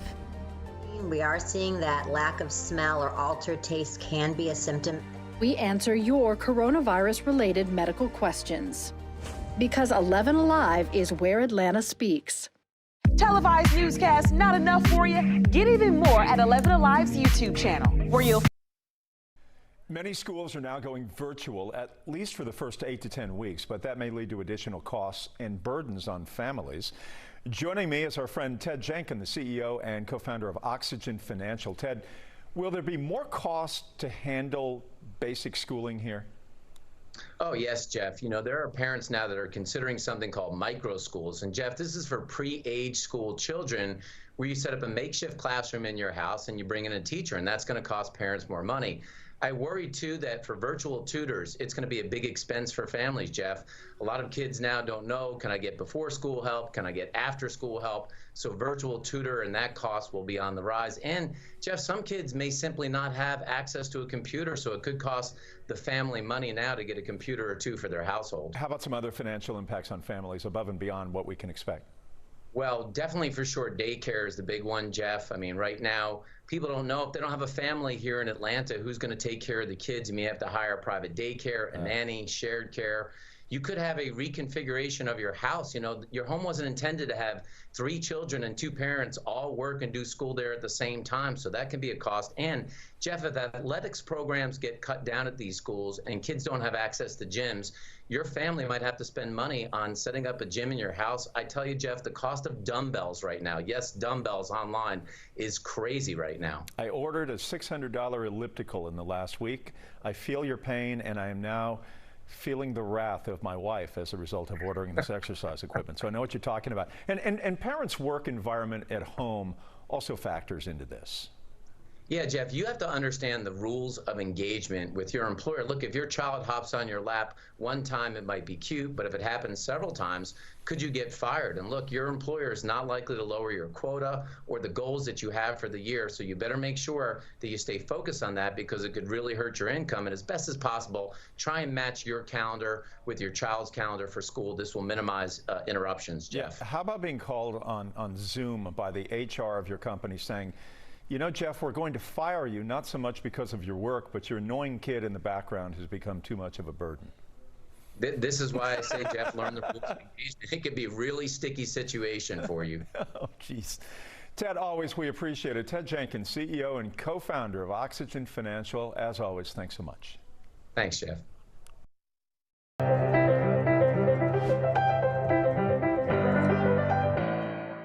Today at noon on 11 Alive. We are seeing that lack of smell or altered taste can be a symptom. We answer your coronavirus-related medical questions. Because 11 Alive is where Atlanta speaks. Televised newscasts not enough for you? Get even more at 11 Alive's YouTube channel, where you'll find uncut interviews, extended body cam footage, live streams of Atlanta's biggest trials, and more. Subscribe to 11 Alive today.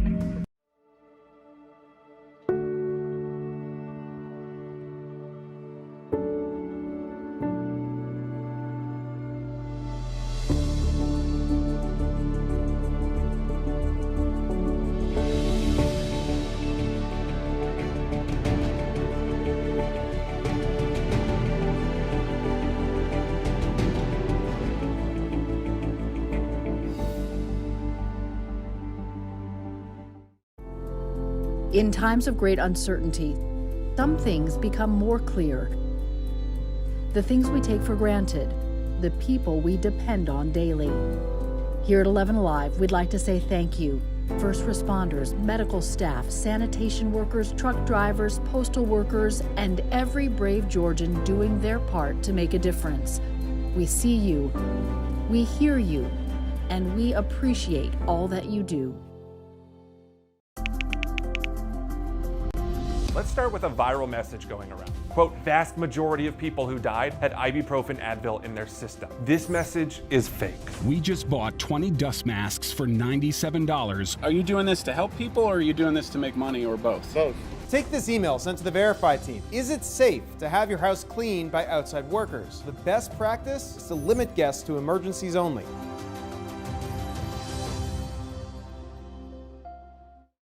We know things are changing every day, but we're here with you. Continuous COVID-19 coverage during primetime. We're committed to giving you facts, not fear. On 11 Alive News Primetime, weeknights from 8 to 11 on WATF.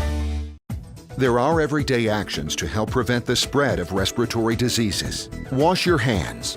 Avoid close contact with people who are sick. Avoid touching your eyes, nose, and mouth. Stay home when you are sick. Cover your cough or sneeze. Clean and disinfect frequently touched objects with household cleaning spray. For more information, visit cdc.gov/COVID-19. This message brought to you by the National Association of Broadcasters and this station.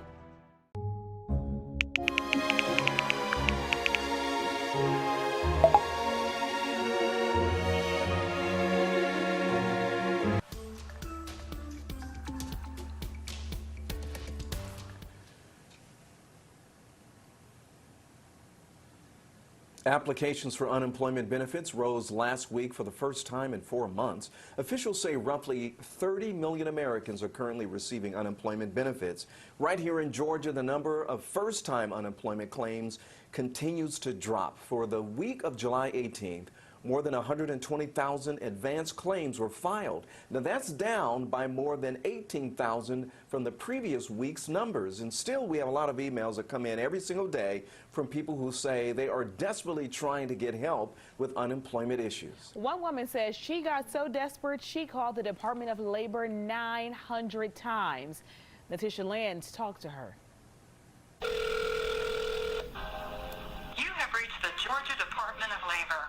This automated welcome from the Georgia Department of Labor, a familiar voice to thousands of Georgians who are struggling to get answers about unemployment benefits. At 11 Alive, we get questions about them too. Today from Joe, I need help finding out about my unemployment benefits. It's been 3 months and I'm not getting a response or help from GDOL. Rick, I have not received anything in 11 weeks. At this point, I'm desperate. And Kayla Morrow. We get a busy signal. We get something that sounds similar to like a fax line or like what the old dial-up AOL used to sound like. She's frustrated from calling for 2 weeks. Kayla, an out-of-work waitress, downloaded an automatic redial app to make the calls for her. After dialing and redialing, crashed at 916 phone calls. She filed back in June, but made an error. Kayla says that mistake led to weeks of unanswered calls, emails, and social media posts. It's time she doesn't have to waste. I'm not going to be homeless tomorrow, but I'm not going to say that I'm not going to be homeless 2 weeks from now.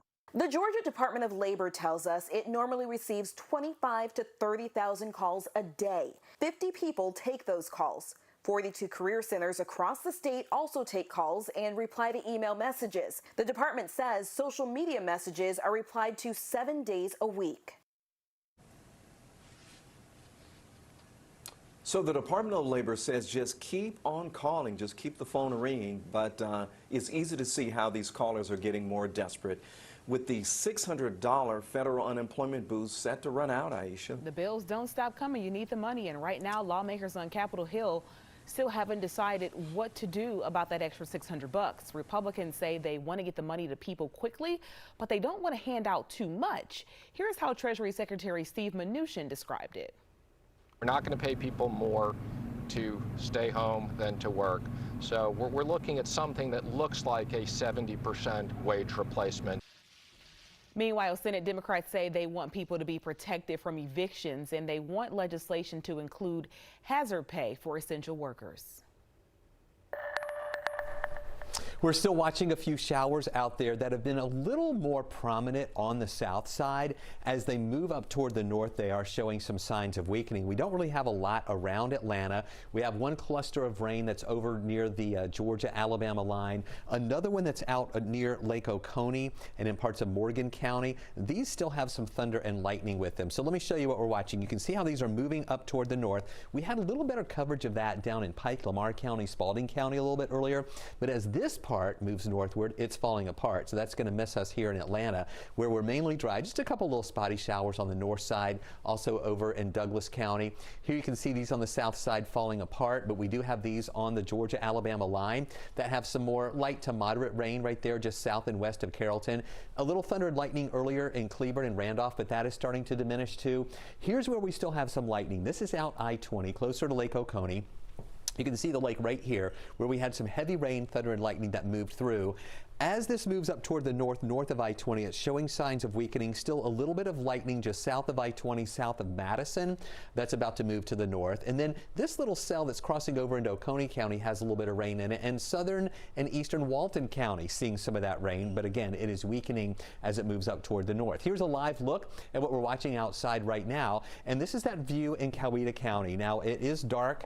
You can see a little bit of light on the horizon there after the sun has gone down, but we have some dark clouds that are here as well from some of the showers that were down to the south, down in areas of Coweta County.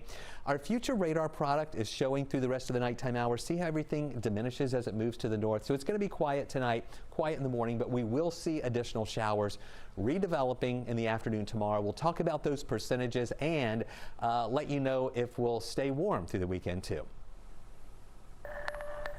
All right, Chris, we will see you in a couple of minutes. Are you ready for some football, folks? Well, the Falcons are now giving season ticket holders the option to attend Falcons games this season. So what is that actually going to look like with all the social distancing? Alex Glaze went straight to the team to find out. It's going to feel different, but you know what? For those people, it is a crazy great feeling. There will be football this fall, and fans. At least that's the plan. The information could change in 5 minutes. The Falcons are prepared to host fans at Mercedes-Benz Stadium who are ready to break free from quarantine. And they're going to have an opportunity to get that touch of normalcy. On Wednesday, the Falcons sent a survey to season ticket holders gauging interest on attending games with a limited capacity between 10 to 20,000 fans per game, spread out amongst the 70-plus thousand capacity stadium. Season ticket holders would be grouped in pods with those they attend games with and assigned seats. No single game tickets could be purchased directly from the Falcons. The fan reaction is always going to be ebb and flow with probably what the general market is feeling. You know, more tests, then you're going to have more people be reserved. The Falcons will enforce rules set by the NFL that require all fans to wear face masks and will provide branded reusable masks for those without, only to be taken off while eating. Fans will have access to the entire stadium and will only face limitations. Mercedes-Benz Stadium structure has not changed. We will have to adjust maybe our entry, just as you go to Publix and they've got, walk this way down this aisle and walk that way, but the structure is the same. The Falcons are adamant that allowing fans isn't about money, but giving those an option who are ready to find a sense of normalcy. In no way, shape, or form are we putting money over health and safety. If we can't create the environment, then that's it.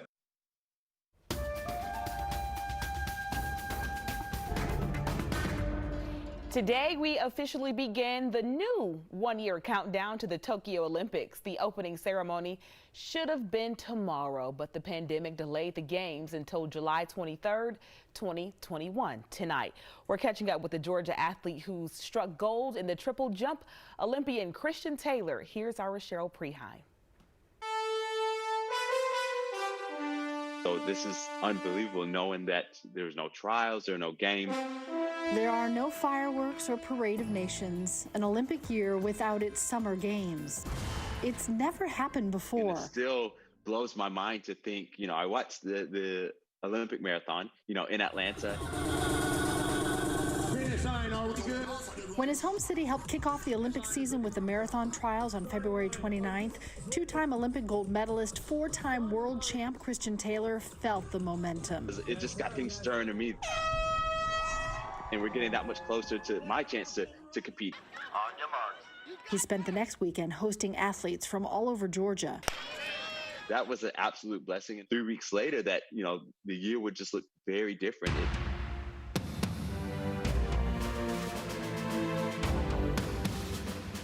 Coronavirus postponed the summer games. Christian's fiance, an Olympic hurdler from Austria, had already left the U.S.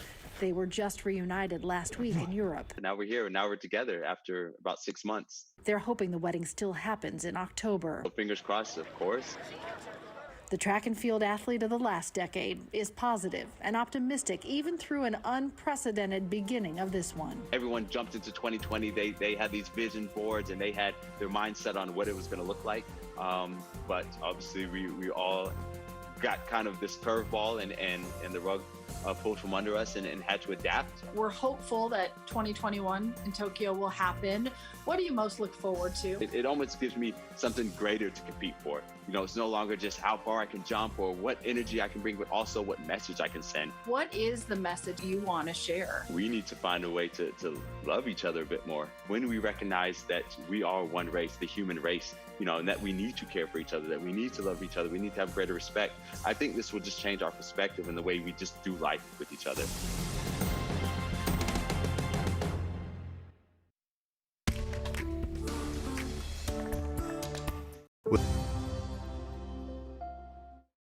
We know things are changing every day, but we're here with you. Continuous COVID-19 coverage during primetime. We're committed to giving you facts, not fear. On 11 Alive News Primetime, weeknights from 8 to 11 on WATF. There are everyday actions to help prevent the spread of respiratory diseases. Wash your hands. Avoid close contact with people who are sick. Avoid touching your eyes, nose, and mouth. Stay home when you are sick. Cover your cough or sneeze. Clean and disinfect frequently touched objects with household cleaning spray. For more information, visit cdc.gov/COVID-19. This message brought to you by the National Association of Broadcasters and this station.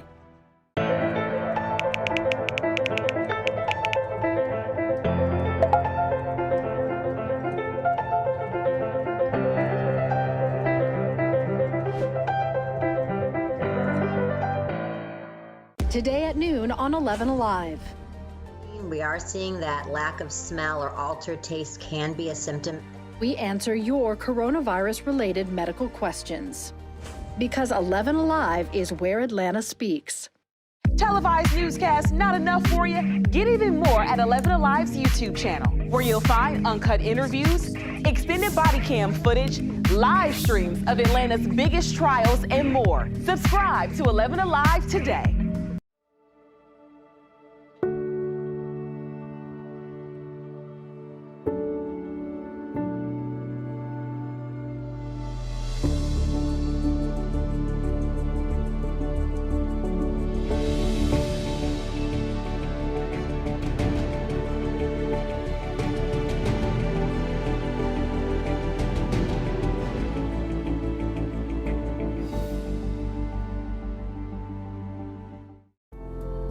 In times of great uncertainty, some things become more clear.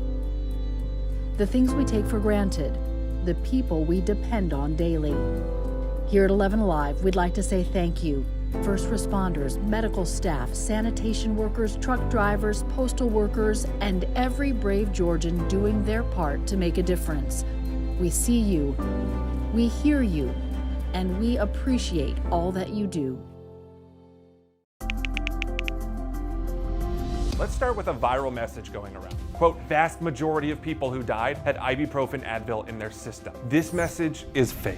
We just bought 20 dust masks for $97. Are you doing this to help people or are you doing this to make money or both? Both. Take this email sent to the Verify team. Is it safe to have your house cleaned by outside workers? The best practice is to limit guests to emergencies only.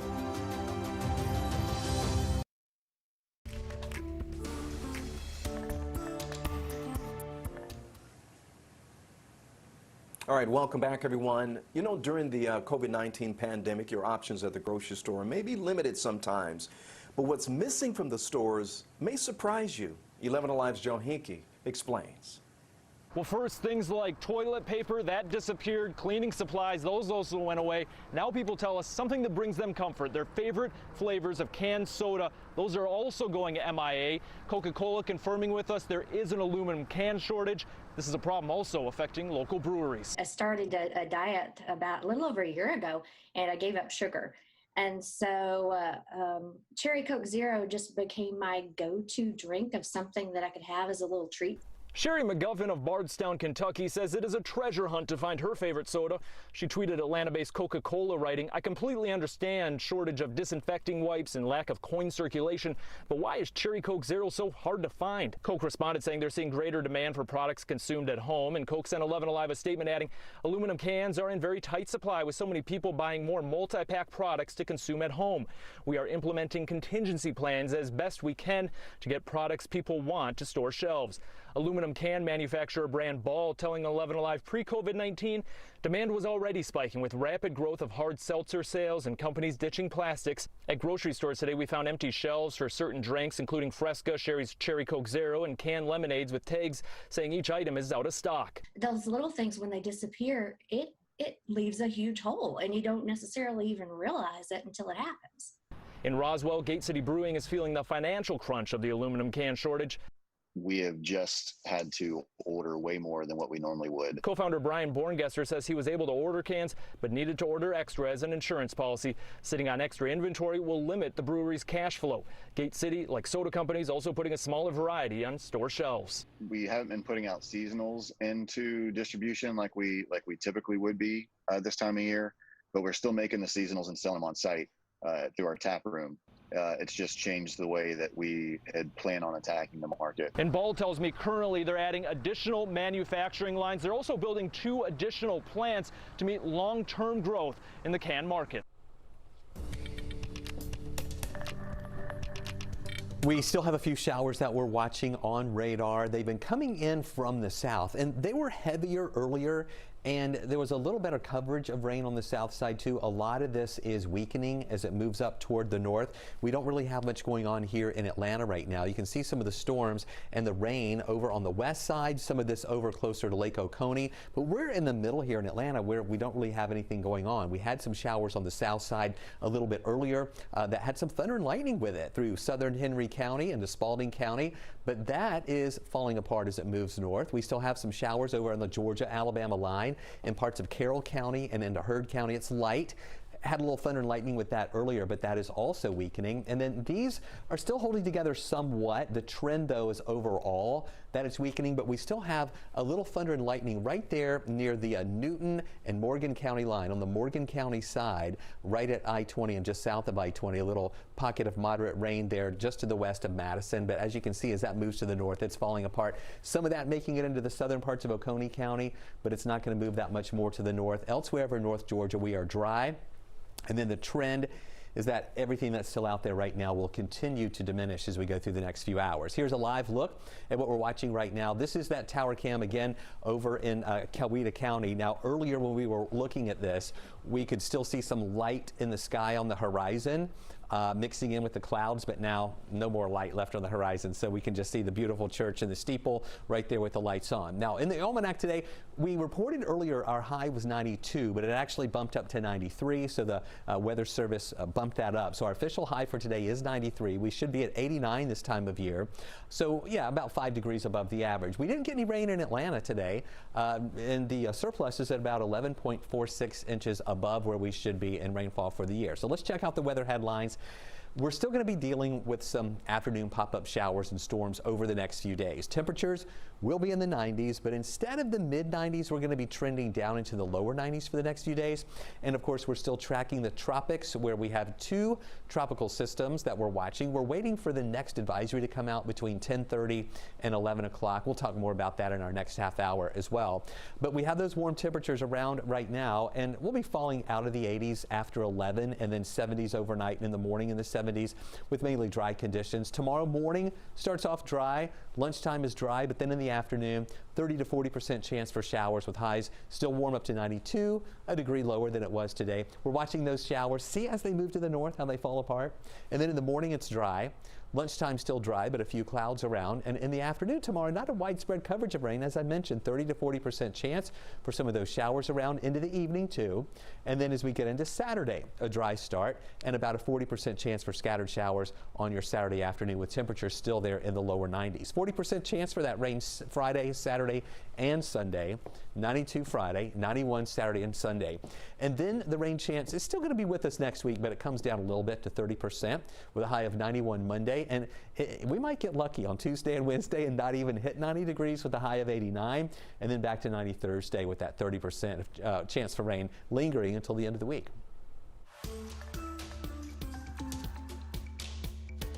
Since yesterday, another 430 people seeking medical care at the hospital have been reported to the Department of Public Health. That is the highest one-day jump since April. The encouraging part, improvements in care mean they're not staying in the hospital as long. So even with that jump, the number of active patients today is down to 3,157. Investigator Rebecca Lindstrom found that's good news for hospitals struggling to keep up. Only a few ambulances have rushed to the doors of Piedmont Newton Hospital this week, but there are plenty of patients inside. For several days, the hospital was on total diversion. Chad Black, head of the Georgia EMS Association, explains what that means. All their ICU beds are full, all of their hospital beds are full, even overflow's full, and their ER's full. They just can't take another patient. Diversions are not new, but he says this list is longer than usual, which also shows when ICUs or other specialized services are full. Most people are attributing it to patients that are exhibiting signs and symptoms of COVID or COVID positive. On Monday, data from Georgia Emergency Management showed Newton Hospital was treating 39 COVID patients either confirmed or suspected. While compared to larger metro counties, the number seems small. It is more than double what the hospital treated in the first wave of this pandemic. There is no doubt we are seeing more new cases in that county and in Rockdale, which also started to divert patients today. There's only so many beds and people to take care of those patients. This week, 6 hospitals have diverted patients at some point, primarily smaller hospitals in the suburbs or outlying counties not set up for a large swell.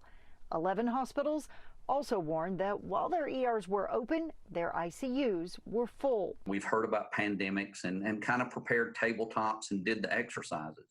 But when we left those exercises, none of us really thought in the United States we were going to see this happen. There is some relief in sight. Gainesville opened its 20-bed temporary medical facility on Tuesday. Piedmont in Midtown opens its new 60-bed space for COVID patients next week.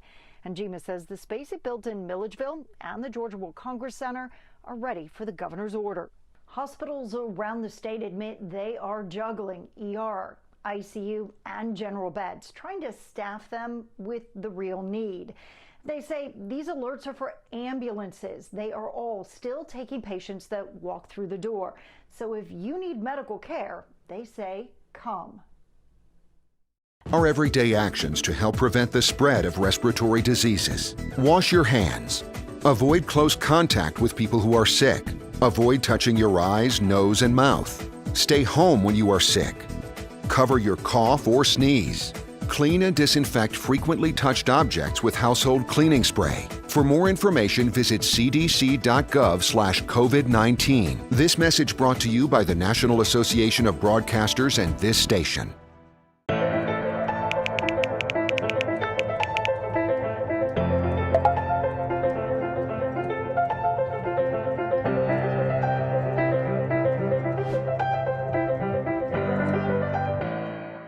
Today at noon on 11 Alive.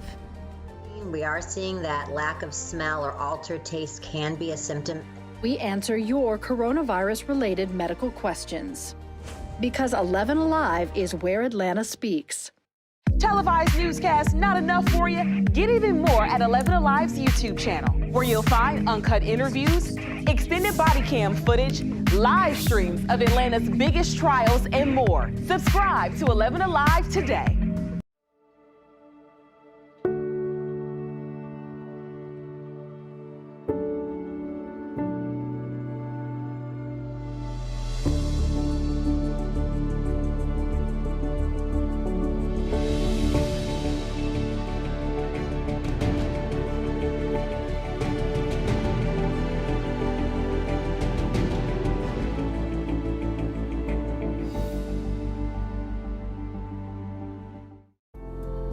In times of great uncertainty, some things become more clear. The things we take for granted, the people we depend on daily. Here at 11 Alive, we'd like to say thank you. First responders, medical staff, sanitation workers, truck drivers, postal workers, and every brave Georgian doing their part to make a difference. We see you, we hear you, and we appreciate all that you do. Let's start with a viral message going around. Quote, vast majority of people who died had ibuprofen Advil in their system. This message is fake. We just bought 20 dust masks for $97. Are you doing this to help people or are you doing this to make money or both? Both. Take this email sent to the Verify team. Is it safe to have your house cleaned by outside workers? The best practice is to limit guests to emergencies only.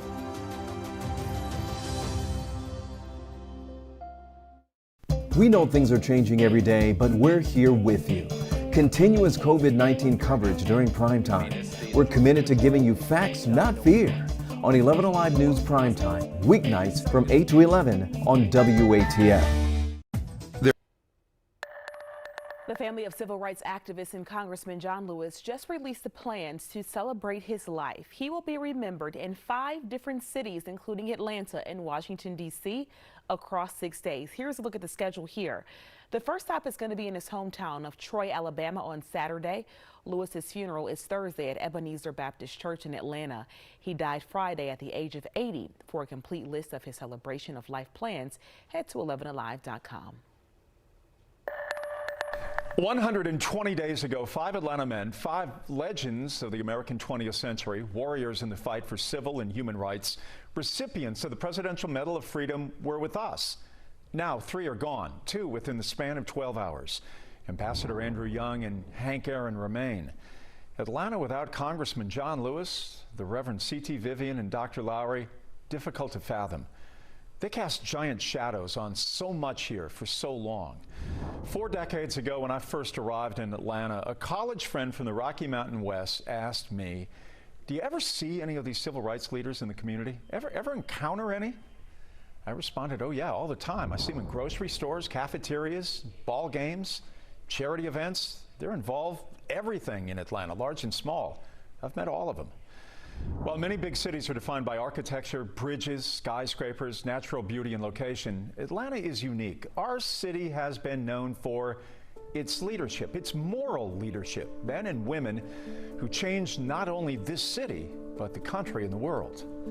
In 2008, when Morris Brown College was on the brink of being shuttered, and the city of Atlanta had shut off the water, it was the Reverend C.T. Vivian who mobilized and helped raise $500,000 for the historic school founded by slaves, including getting the water turned back on. Today, Morris Brown College is prospering with new construction and a bustling enrollment.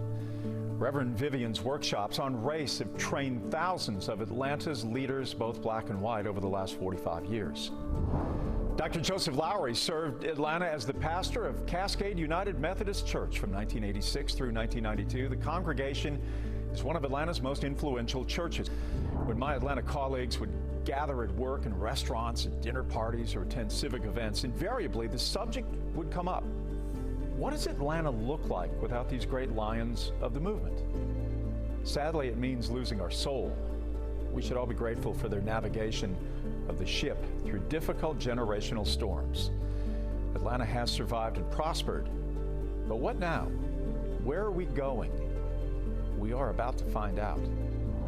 Dr. King said, whatever your life's work is, do it well. A man should do his job so well that the living, the dead, and the unborn could do it no better. We'll see you next at 10. We are seeing that lack of smell or altered taste can be a symptom. We answer your coronavirus-related medical questions. Because 11 Alive is where Atlanta speaks. Televised newscasts not enough for you? Get even more at 11 Alive's YouTube channel, where you'll find uncut interviews, extended body cam footage, live streams of Atlanta's biggest trials, and more. Subscribe to 11 Alive today.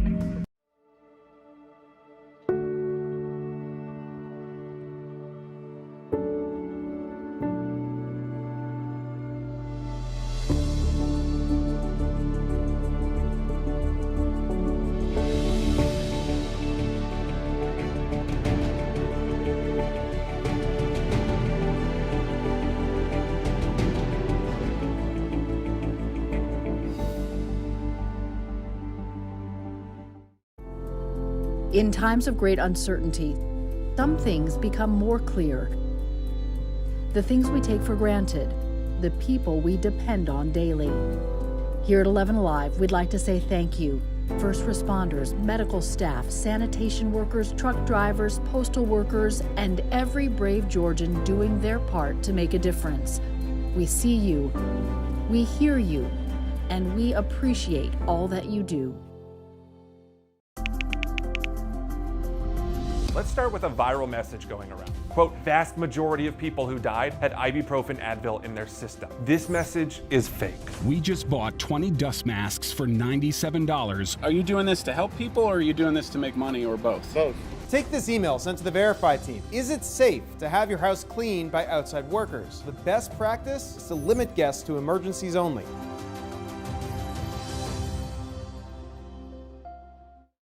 We know things are changing every day, but we're here with you. Continuous COVID-19 coverage during primetime. We're committed to giving you facts, not fear. On 11 Alive News Primetime, weeknights from 8 to 11 on WATF. There are everyday actions to help prevent the spread of respiratory diseases. Wash your hands. Avoid close contact with people who are sick. Avoid touching your eyes, nose, and mouth. Stay home when you are sick. Cover your cough or sneeze. Clean and disinfect frequently touched objects with household cleaning spray. For more information, visit cdc.gov/COVID-19. This message brought to you by the National Association of Broadcasters and this station.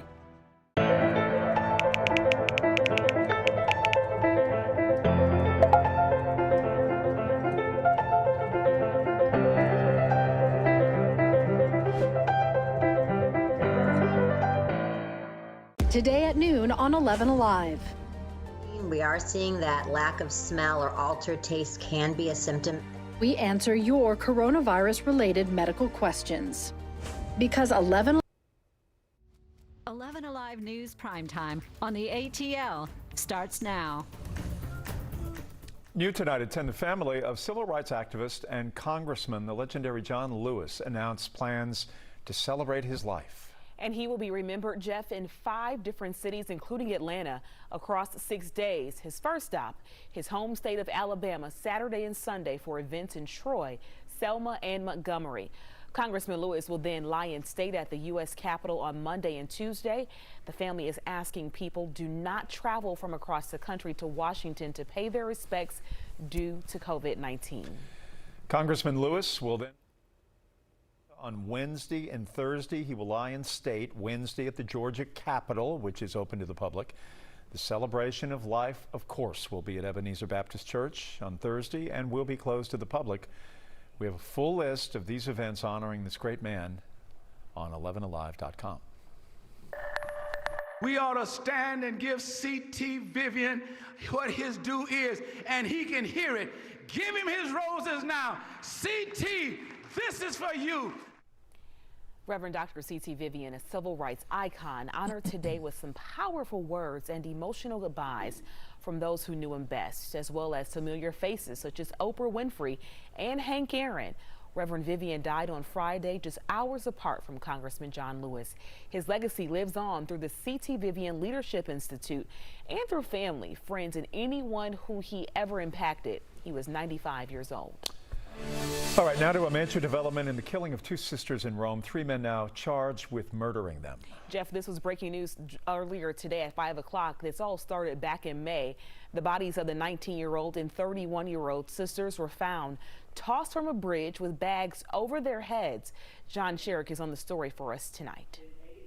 Investigators gathered in Rome to announce the 3 arrests. 3 men accused of murdering sisters Vanita Richardson and Truvenia Campbell in May and tossing the women from a bridge to the banks of the Etowah River below. This has been a hideous crime in our city. Rome Police Chief Denise Downer-McKinney and GBI investigators say each of the men is facing several charges in addition to murder. 28-year-old Desmond Lavonta Brown, 36-year-old Devin Lawshawn Watts, and 23-year-old Christopher Leedarius Pullen. The sisters' bodies discovered under the bridge May 13th. GBI Special Agent in Charge Joe Montgomery telling us then. They had bags over their head at the time. They'd obviously been dropped from the bridge. And Vanita's car, like this one, was missing. Investigators now say they found the car. It was in the city of South Fulton. The sisters' extended families and friends grieving, unable to understand who would hurt them or why. Vanita just about to graduate from Armurchie High School, friends calling her fun-loving, humble, excited about her future. Vanita and Truvenia as close as twins, always together. Truvenia had had epilepsy since infancy, and Vanita watched out for her. Then, the night of May 12th, they went out in Vanita's car. Their bodies found the next morning. Investigators not disclosing if the sisters and the suspects knew each other, or what led up to the homicides, or what the motive was.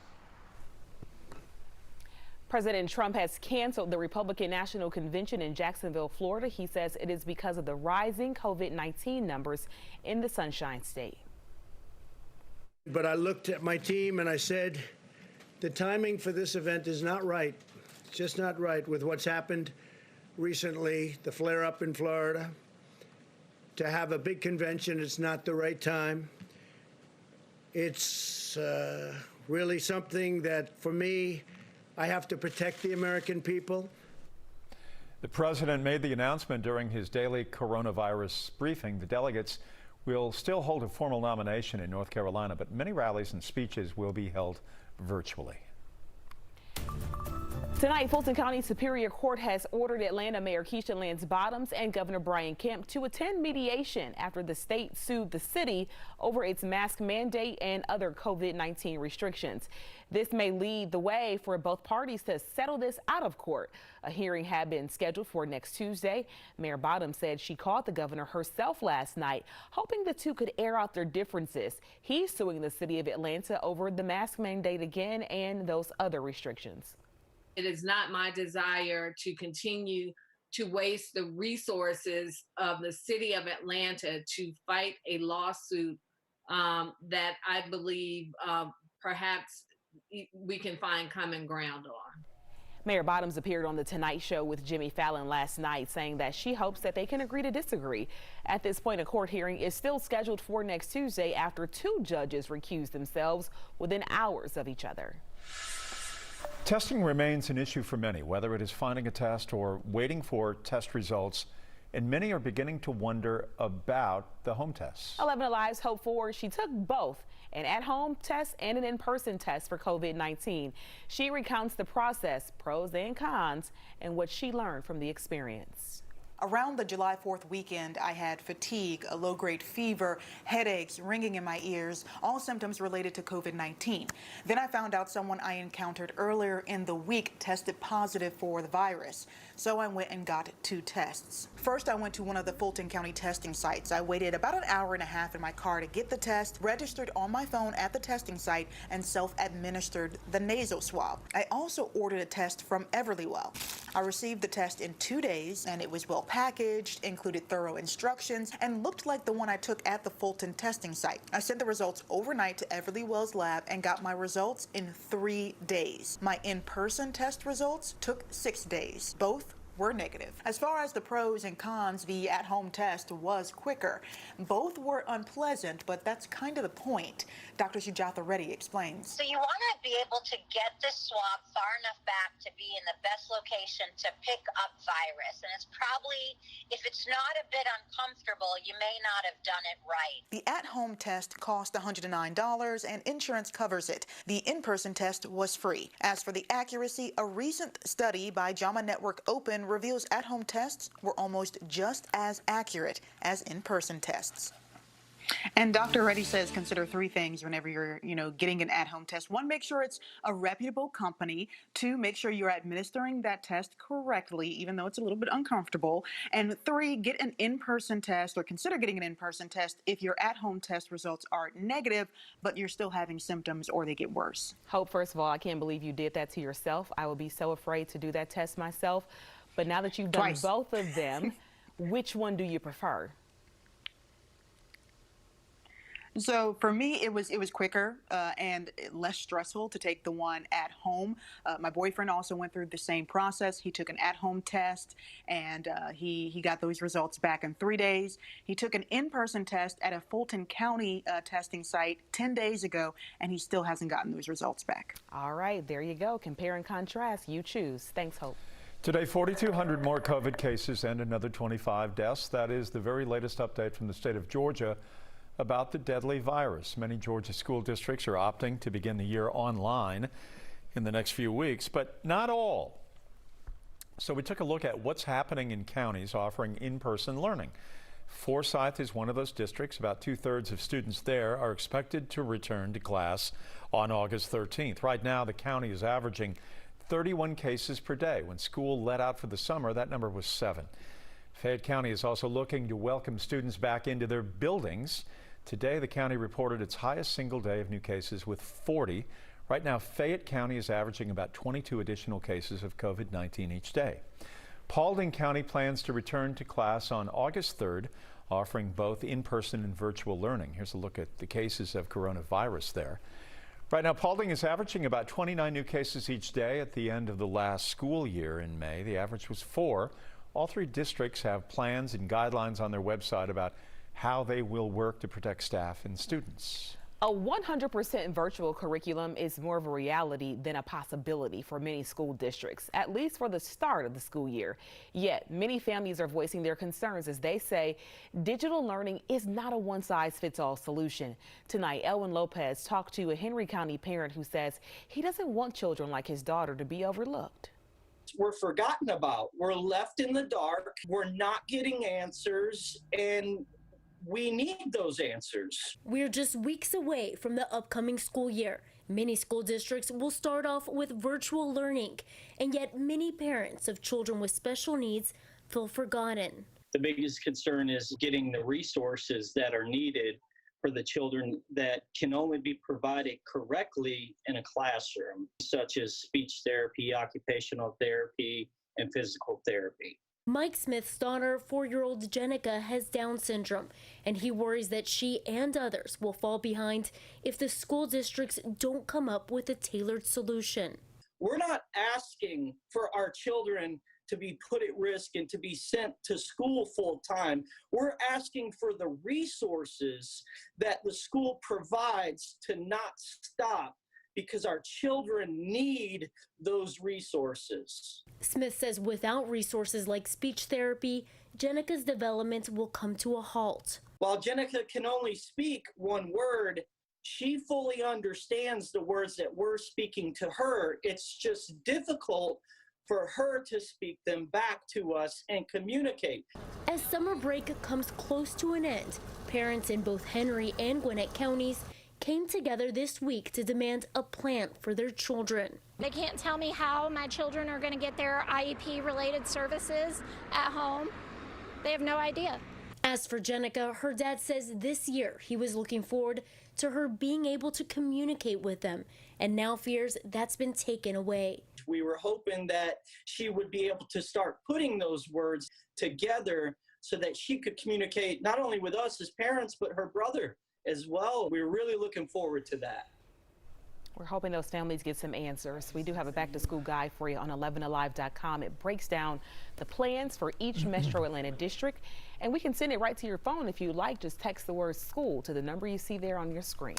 Adopting a child during the pandemic can seem nearly impossible. After the break, one family who is not giving up their fight to become parents. We've been tracking some showers this evening, mainly on the south side, some of them with some heavy rain and thunder and lightning. But as these move north of I-20, they're falling apart. Stay with us. I'll let you know if we'll not only see more showers developing tomorrow, but we'll also get an update on the tropics.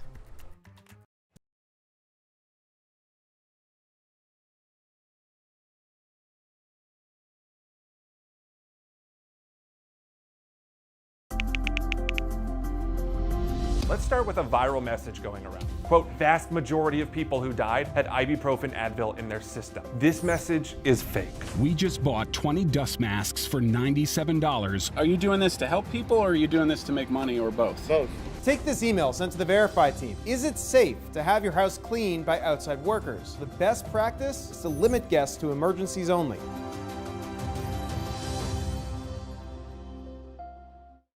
We know things are changing every day, but we're here with you.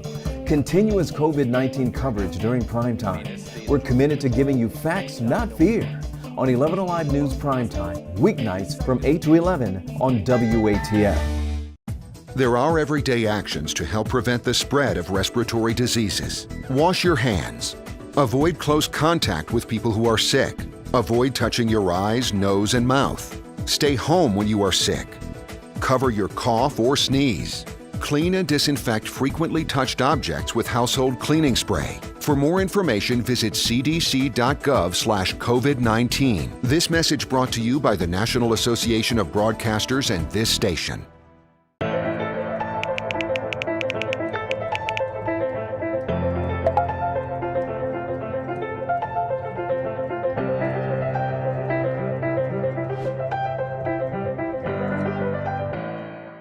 Today at noon on 11 Alive. We are seeing that lack of smell. Even in the best of times, adopting a child can be challenging. Throw a pandemic into the mix and it seems nearly impossible. Natisha Land spoke with a family who is not giving up their fight to become parents. I can't wait to be woken up every 2 hours. It's not quite how the average person looks toward fatherhood, but Michael Musso and Mark Erickson have waited a long time to become adoptive parents. It was a deal breaker for Michael on their first date. You're take it or leave it. I want to be a dad, and if you don't, then let's not waste our time. Mark shared the same desire to have a family. That was the plan shortly after getting married 4 years ago, until Michael was diagnosed with cancer. Like I said, it's not my time. It's not my time. You know, we're meant to be dads. Now they battle another invisible disease. After all we've gone through, and then a pandemic happened. There are certainly some hurdles and some parts of the process that are taking a bit longer. More than 110,000 adoptions take place in the U.S. every year, including international adoptions. That's according to the National Council for Adoption. Although there's no way to know the actual number right now, the council predicts its numbers have declined sharply due to the pandemic. In February, we spoke to Ivy and Noah Cleveland. They were waiting to bring home their daughter Ruby from China. Today, they still wait, unsure of when they'll be able to hold their baby girl. Domestic adoption has some delays, but experts say not to let the pandemic be a roadblock. Adoptions are moving forward. Things are happening. So don't let this be something that stops you from pursuing that dream. I can't wait to tell our child that, you know, we wanted you so bad that even in the middle of a pandemic, we were waiting and working for you. Chief Meteorologist Chris Holcomb joins us with a look at the 7-day forecast. How about the weekend, Chris? How we doing? Well, things are going to be looking okay for the weekend. Really, we're not going to break this pattern. We're just going to have that 40% chance for some scattered showers. There will be a lot of dry hours during the weekend, but at the same time, heat and humidity will build up some of those afternoon storms. And tonight, we've been dealing with a few evening storms that have been lingering with us, mainly on the south side. And we were tracking those as they were pushing up from the south and moving up toward the north. But as they move to the north, they're really weakening. Most of these have been along I-20 and southward, and even some of these south of Atlanta fell apart, so that's not going to move into our area. We're pretty much dry here.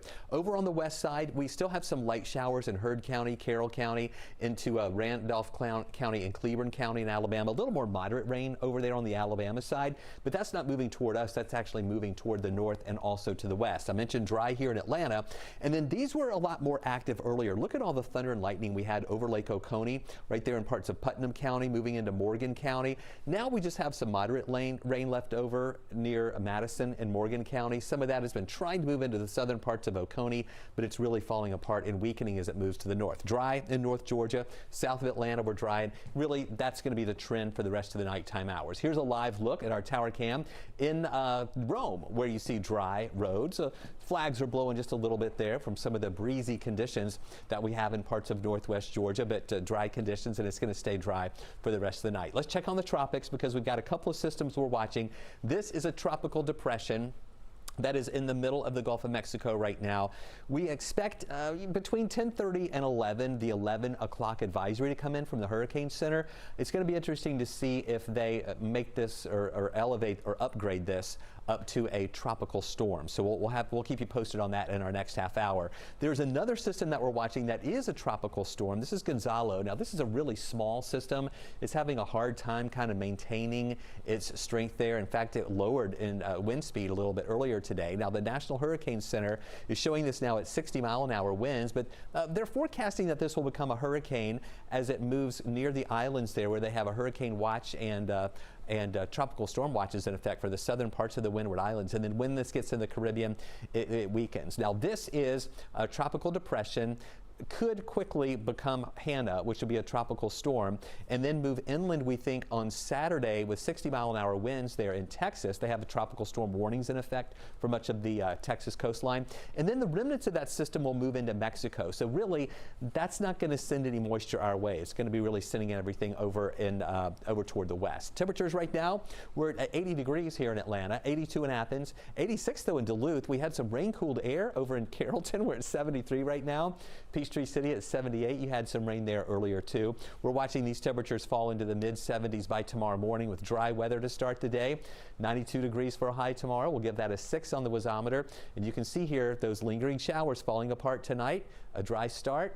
And then at lunchtime dry, and guess what happens in the afternoon? A few scattered showers will pop up with a rain chance at 40%.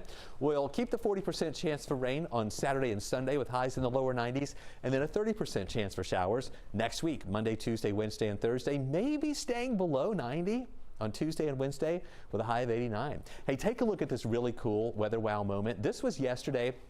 Brent Holt and Cumming.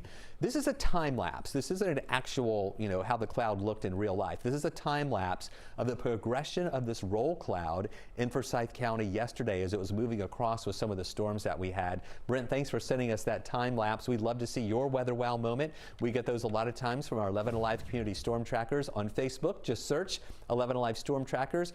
It'll take you to a closed group. You can ask to become a member. We'll approve you, and you can also submit your weather wow moments there too. Olympic athletes face tough decisions. Hang it up or train and wait it out another year. Up next, we hear from a gold medalist and former UGA swimmer. Answer your coronavirus-related medical questions. Because 11 Alive is where Atlanta speaks. Televised newscasts not enough for you? Get even more at 11 Alive's YouTube channel, where you'll find uncut interviews, extended body cam footage, live streams of Atlanta's biggest trials, and more. Subscribe to 11 Alive today.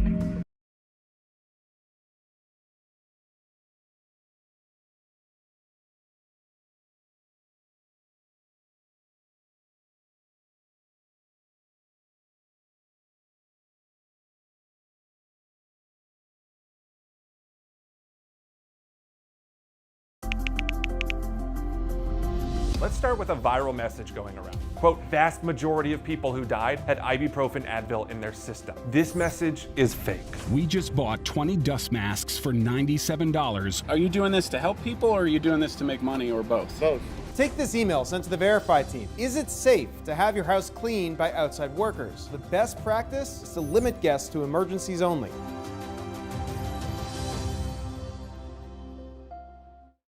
We know things are changing every day, but we're here with you. Continuous COVID-19 coverage during primetime. We're committed to giving you facts, not fear. On 11 Alive News Primetime, weeknights from 8 to 11 on WATF. There are everyday actions to help prevent the spread of respiratory diseases. Wash your hands. Avoid close contact with people who are sick. Avoid touching your eyes, nose, and mouth. Stay home when you are sick. Cover your cough or sneeze. Clean and disinfect frequently touched objects with household cleaning spray. For more information, visit cdc.gov/COVID-19. This message brought to you by the National Association of Broadcasters and this station.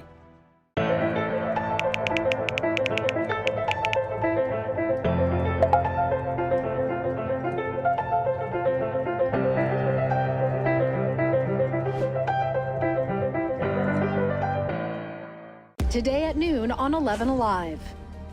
We are seeing that lack of smell or altered taste can be a symptom. We answer your coronavirus-related medical questions. Because 11 Alive is where Atlanta speaks. Televised newscasts not enough for you? Get even more at 11 Alive's YouTube channel, where you'll find uncut interviews, extended body cam.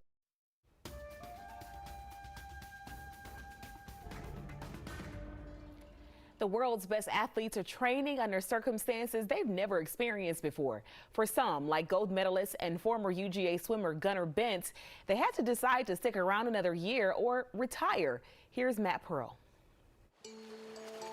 I mean, I can't wait. There's 6 more months, but it hopefully flies by. I'm sure it will. 6 months ago, Gunnar Bentz was preparing for his final Olympics, preparing to try out for Tokyo, swim in Tokyo, and retire when he got home.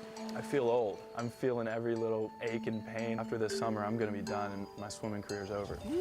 Instead, Bentz is swimming in not Tokyo, but Watkinsville, Georgia, preparing for a new long year of training before maybe a new Olympics in 2021. I think a lot of people, had to call it quits and hang up the Speedo. And I realized, in 20, 30 years, I'm going to regret not swimming. Bentz grew up in Atlanta. He went to school in Athens. And at 20 years old, he flew to Rio and won gold with the 4x200 freestyle relay. In late March, in the grips of COVID-19, the IOC postponed the 2020 Games. Bentz and some of his teammates used that time to step away from the water. Now they're seeking out water, wherever they can find it. I know of people swimming in rivers and lakes right now. You got to do what you can. It's a different way to prepare in a very different kind of year. And it's one more year Bentz will wait to swim his final games. I'm postponing real life for another year. That's not so bad. I get to hang out with my friends and train for possibly another Olympics. So I'm excited to do that. An extra year training at that Olympic intensity is a lot. I'm glad he's going to compete in 2021. Matt, it is a little bit surreal that you and I are both supposed to be in Tokyo right now.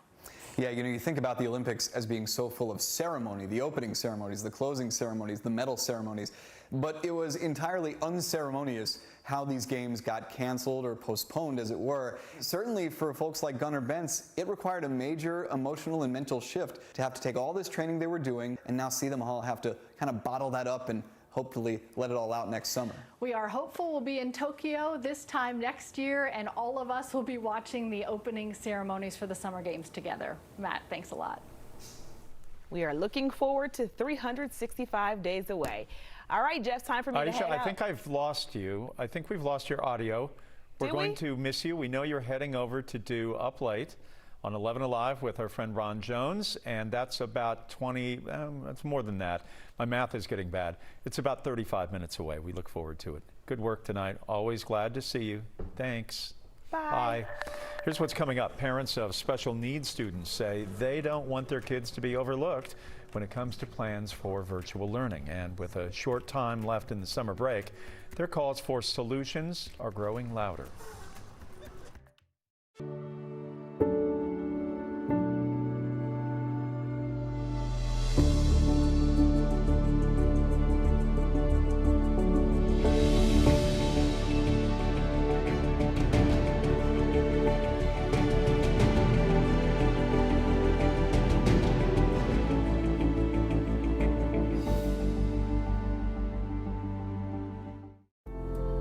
In times of great uncertainty, some things become more clear.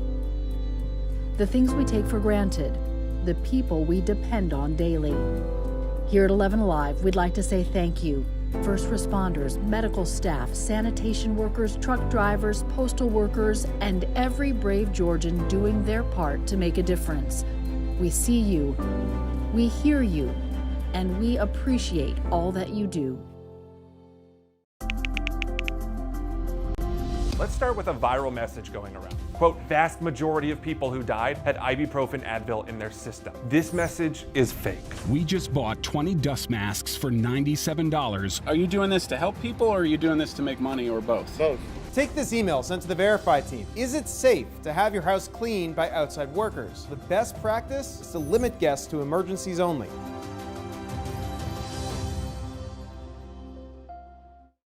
We know things are changing every day, but we're here with you. Continuous COVID-19 coverage during primetime. We're committed to giving you facts, not fear. On 11 Alive News Primetime, weeknights from 8 to 11 on WATF. There are everyday actions to help prevent the spread of respiratory diseases. Wash your hands. Avoid close contact with people who are sick. Avoid touching your eyes, nose, and mouth. Stay home when you are sick. Cover your cough or sneeze. Clean and disinfect frequently touched objects with household cleaning spray. For more information, visit cdc.gov/COVID-19. This message brought to you by the National Association of Broadcasters and this station.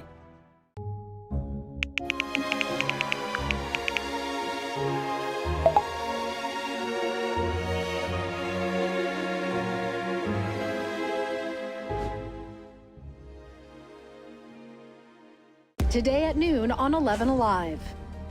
We are seeing that lack of smell or altered taste can be a symptom. We answer your coronavirus-related medical questions. Because 11 Alive is where Atlanta speaks. Televised newscasts not enough for you? Get even more at 11 Alive's YouTube channel, where you'll find uncut interviews, extended body cam footage, live streams of Atlanta's biggest trials, and more. Subscribe to 11 Alive today.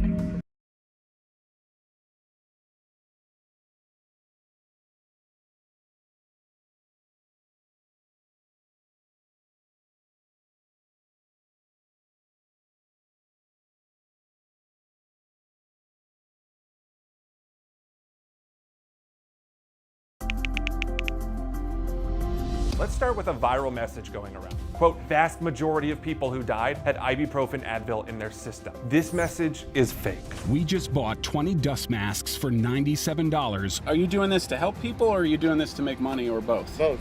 Take this email sent to the Verify team. Is it safe to... Since yesterday, another 430 people seeking medical care at the hospital have been reported to the Department of Public Health. That is the highest one-day jump since April. The encouraging part, improvements in care mean they're not staying in the hospital as long. So even with that jump, the number of active patients today is down to 3,157. Investigator Rebecca Lindstrom found that's good news for hospitals struggling to keep up.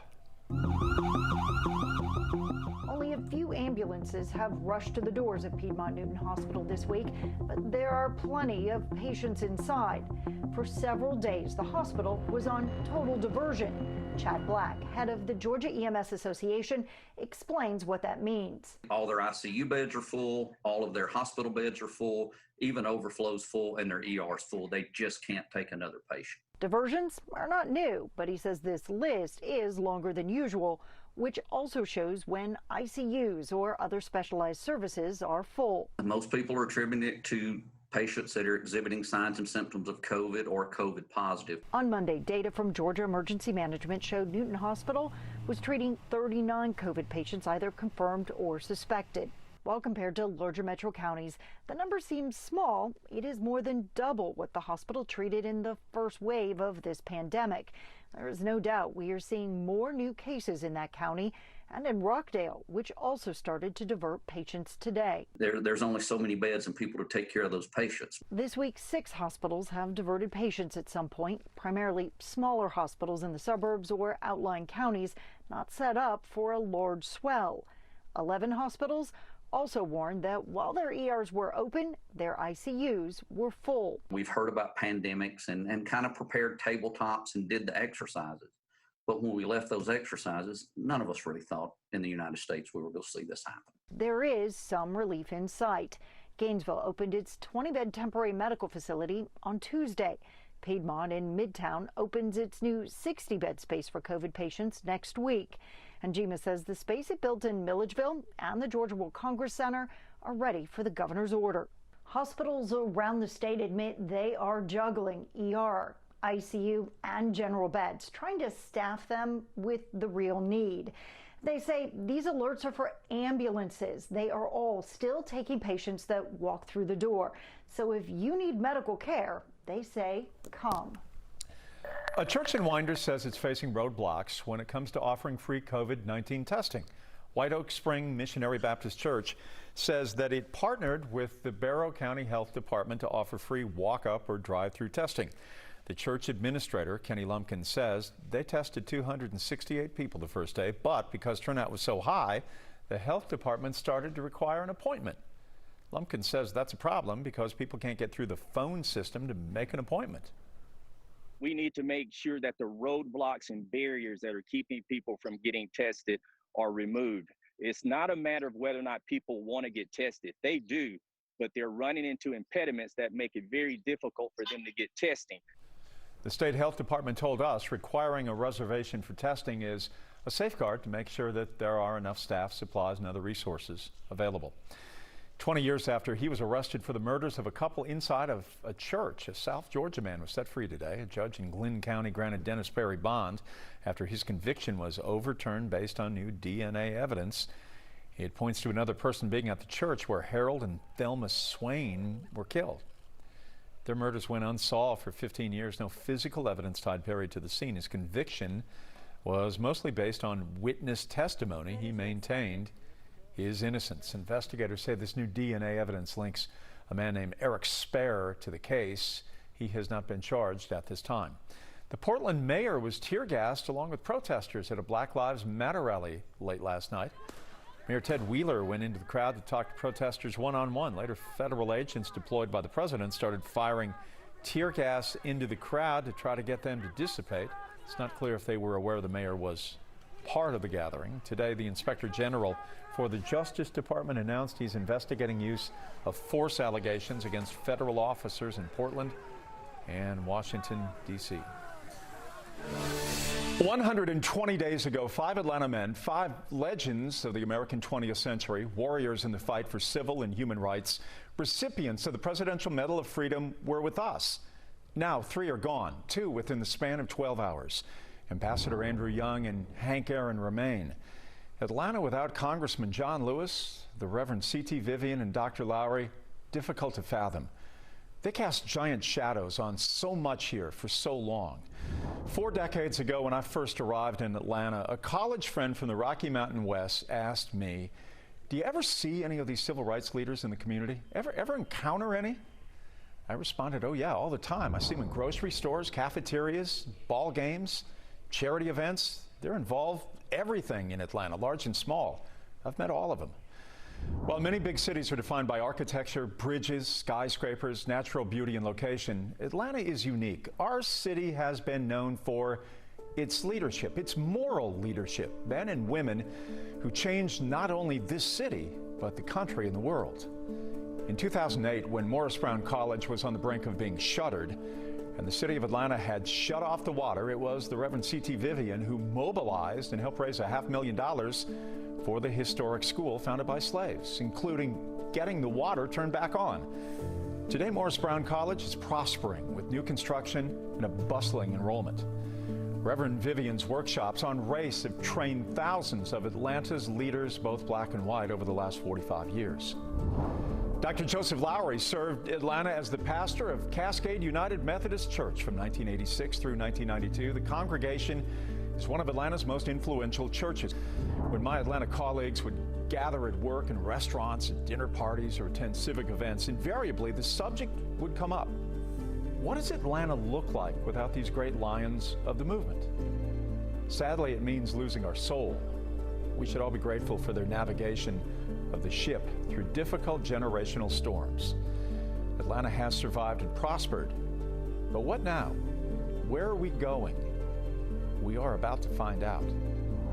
Dr. King said, "Whatever your life's work is, do it well. A man should do his job so well that the living, the dead, and the unborn could do it no better." If you missed it, you can still watch our 1-hour special, Remembering John Lewis. We posted the full tribute to our 11 Alive YouTube page on his remarkable, extraordinary, incomparable life. And you can watch an encore presentation Sunday morning at 10 right here on 11 Alive.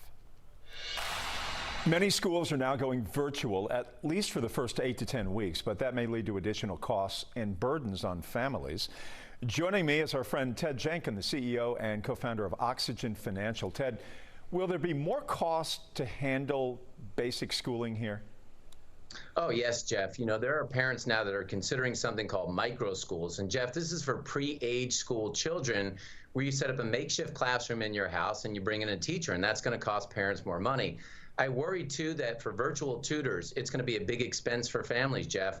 A lot of kids now don't know, can I get before school help? Can I get after school help? So virtual tutor and that cost will be on the rise. And Jeff, some kids may simply not have access to a computer, so it could cost the family money now to get a computer or two for their household. How about some other financial impacts on families above and beyond what we can expect?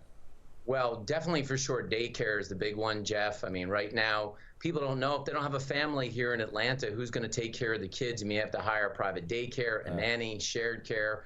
You could have a reconfiguration of your house. You know, your home wasn't intended to have 3 children and 2 parents all work and do school there at the same time. So that can be a cost. And Jeff, if athletics programs get cut down at these schools and kids don't have access to gyms, your family might have to spend money on setting up a gym in your house. I tell you, Jeff, the cost of dumbbells right now, yes, dumbbells online, is crazy right now. I ordered a $600 elliptical in the last week. I feel your pain, and I am now feeling the wrath of my wife as a result of ordering this exercise equipment. So I know what you're talking about. And parents' work environment at home also factors into this.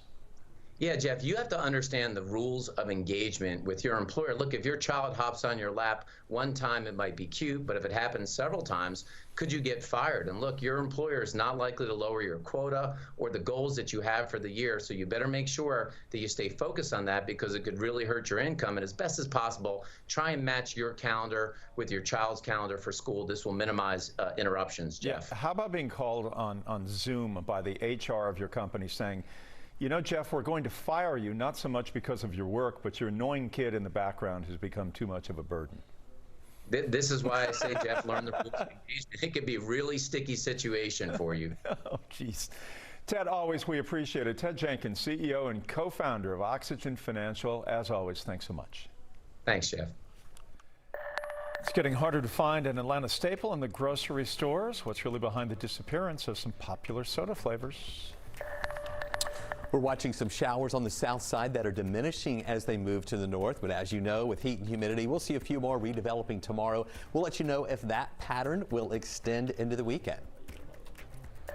Coming up, baseball has returned, and the first pitch of the season went like, well, the rest of 2020 is gone. Dr. Fauci doing his thing. Maybe he should just drop the puck at the NHL start. The things we take for granted, the people we depend on daily. Here at 11 Alive, we'd like to say thank you. First responders, medical staff, sanitation workers, truck drivers, postal workers, and every brave Georgian doing their part to make a difference. We see you, we hear you, and we appreciate all that you do. Let's start with a viral message going around. Quote, vast majority of people who died had ibuprofen Advil in their system. This message is fake. We just bought 20 dust masks for $97. Are you doing this to help people or are you doing this to make money or both? Both. Take this email sent to the Verify team. Is it safe to have your house cleaned by outside workers? The best practice is to limit guests to emergencies only.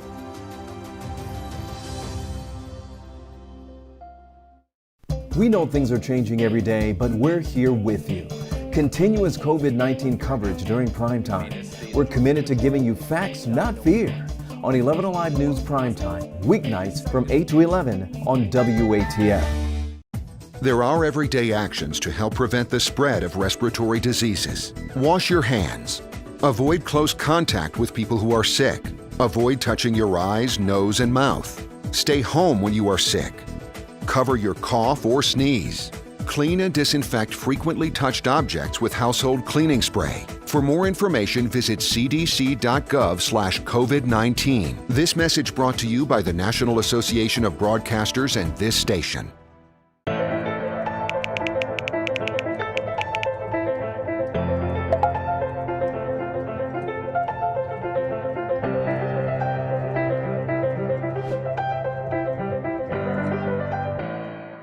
Today at noon on 11 Alive.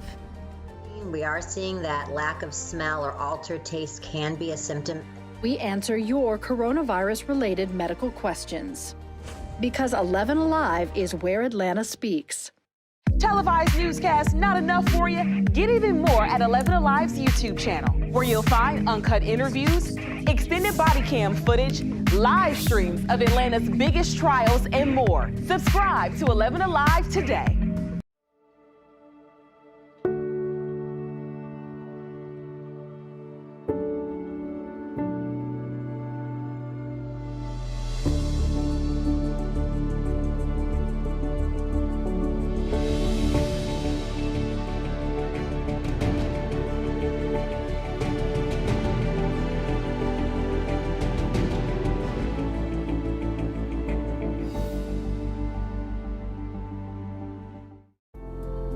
In times of great uncertainty, some things become more clear. The things we take for granted, the people we depend on daily. Here at 11 Alive, we'd like to say thank you. First responders, medical staff, sanitation workers, truck drivers, postal workers, and every brave Georgian doing their part to make a difference. We see you, we hear you, and we appreciate all that you do. Let's start with a viral message going around. Quote, vast majority of people who died had ibuprofen Advil in their system. This message is fake. We just bought 20 dust. The FDA now expanding a recall on hand sanitizers to include 75 products, some on the list sold at national chains like Walmart and Costco. The ingredient in question, methanol, sometimes referred to as wood alcohol. It can be toxic if absorbed through the skin, and it can be life-threatening if ingested. All of the products appear to have been produced in Mexico, and they include brands like Bloomin', Clar, and Denver, and even novelty brands like Hello Kitty by Sanrio. Experts say check the ingredients before buying. Buyer beware. During the COVID-19 pandemic, your options at the grocery store oftentimes have been limited, but there are now some signs that are taking people by surprise. Joe Hankey explains for us. Well, first, things like toilet paper, that disappeared. Cleaning supplies, those also went away. Now people tell us something that brings them comfort. Their favorite flavors of canned soda, those are also going MIA. Coca-Cola confirming with us there is an aluminum can shortage. This is a problem also affecting local breweries. I started a diet about a little over a year ago, and I gave up sugar. And so Cherry Coke Zero just became my go-to drink of something that I could have as a little treat.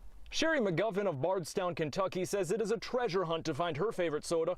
She tweeted Atlanta-based Coca-Cola writing, I completely understand shortage of disinfecting wipes and lack of coin circulation, but why is Cherry Coke Zero so hard to find? Coke responded saying they're seeing greater demand for products consumed at home, and Coke sent 11 Alive a statement adding, aluminum cans are in very tight supply with so many people buying more multi-pack products to consume at home. We are implementing contingency plans as best we can to get products people want to store shelves. Aluminum can manufacturer brand Ball telling 11 Alive pre-COVID-19 demand was already spiking with rapid growth of hard seltzer sales and companies ditching plastics. At grocery stores today, we found empty shelves for certain drinks, including Fresca, Sherry's Cherry Coke Zero, and canned lemonades with tags saying each item is out of stock. Those little things, when they disappear, it leaves a huge hole, and you don't necessarily even realize it until it happens. In Roswell, Gate City Brewing is feeling the financial crunch of the aluminum can shortage. We have just had to order way more than what we normally would. Co-founder Brian Borngesser says he was able to order cans, but needed to order extra as an insurance policy. Sitting on extra inventory will limit the brewery's cash flow. Gate City, like soda companies, also putting a smaller variety on store shelves. We haven't been putting out seasonals into distribution like we typically would be this time of year, but we're still making the seasonals and selling them on site through our tap room. It's just changed the way that we had planned on attacking the market. And Ball tells me currently they're adding additional manufacturing lines. They're also building 2 additional plants to meet long-term growth in the can market. Dry weather here in Atlanta right now. We've been tracking a few showers that have been moving through from the south up toward the north, but they have dried out south of Atlanta, so we're not getting anything here. A few showers still lingering. They're light, and they're continuing to fall apart there on the Georgia-Alabama line. As you can see, we're dry in Atlanta now. Here's that rain that's been coming out of Heard County into Carroll County, also into Cleburne and Randolph County over into Alabama along I-20. Just a few lingering lighter showers. That process of diminishing is going to continue. Also, these showers over to the east are diminishing too here in Morgan County along I-20. See how that's kind of shrinking shrinking up. Earlier, we had a lot of oranges and reds and even some thunder and lightning indicating the heavy rain. Now it's just a little bit of light rain. We had some storms earlier over Lake Oconee. Those are falling apart too. So for the rest of the night, that's the trend. These showers are going to be ending through the night. Now, we have some new information and we're waiting for the latest on whether or not this tropical depression is going to be upgraded to a tropical storm. That is not in yet, but we do have the latest information that just came in on Tropical Storm Gonzalo. Now, the maximum sustained winds are still at 60 miles an hour. It's moving to the west at 14, but a Hurricane Hunter flew into this, and they're seeing that this is becoming a little better organized, and they're still feeling like this is going to become a hurricane during the day on Saturday, moving in over the southern part of the Windward Islands, and then losing strength as it moves into the Caribbean as a tropical storm. Too early to tell whether or not that system is going to have any impact on us. We don't think it will. This is still Tropical Depression 8. We're waiting for the latest advisory to come in. That should be at any moment now. If it doesn't come in the next few minutes, we'll have it for you tonight at 11 on Up Late. Winds at 35 miles an hour, moving west-northwest at 8. The forecast track still brings us in, we think, along the Texas coast as a tropical storm with 60-mile-an-hour winds on Saturday, then continuing to move inland, taking that tropical moisture westward, not really sending any of that moisture into our direction. So the main thing that we're going to be watching with this system is the moisture staying far to the west of us, but we're just going to stay with the heat and humidity that we'll be dealing with over the next few days, and that's going to give us just that ever-present chance for some of those afternoon showers that'll be popping up. So a 40% chance for showers on Friday, Saturday, and also on Sunday. Temperatures will be in the lower 90s, 91 Saturday, 91 also on Sunday. Going into next week, Monday, Tuesday, Wednesday, and Thursday, we're going to have about a 30% chance for some showers each day, 91 degrees for a high Monday. Look at this, Tuesday and Wednesday, we may not even make it into the 90s. We're forecasting a high around 89, still with a 30% chance for a shower, and then holding on to that 30% chance for showers on Thursday with high temperatures around 90 degrees. Stick with us, flip over at 11 o'clock on Up Late. I expect to have that latest advisory in on that tropical depression in the Gulf to see whether or not it's going to be upgraded to a storm.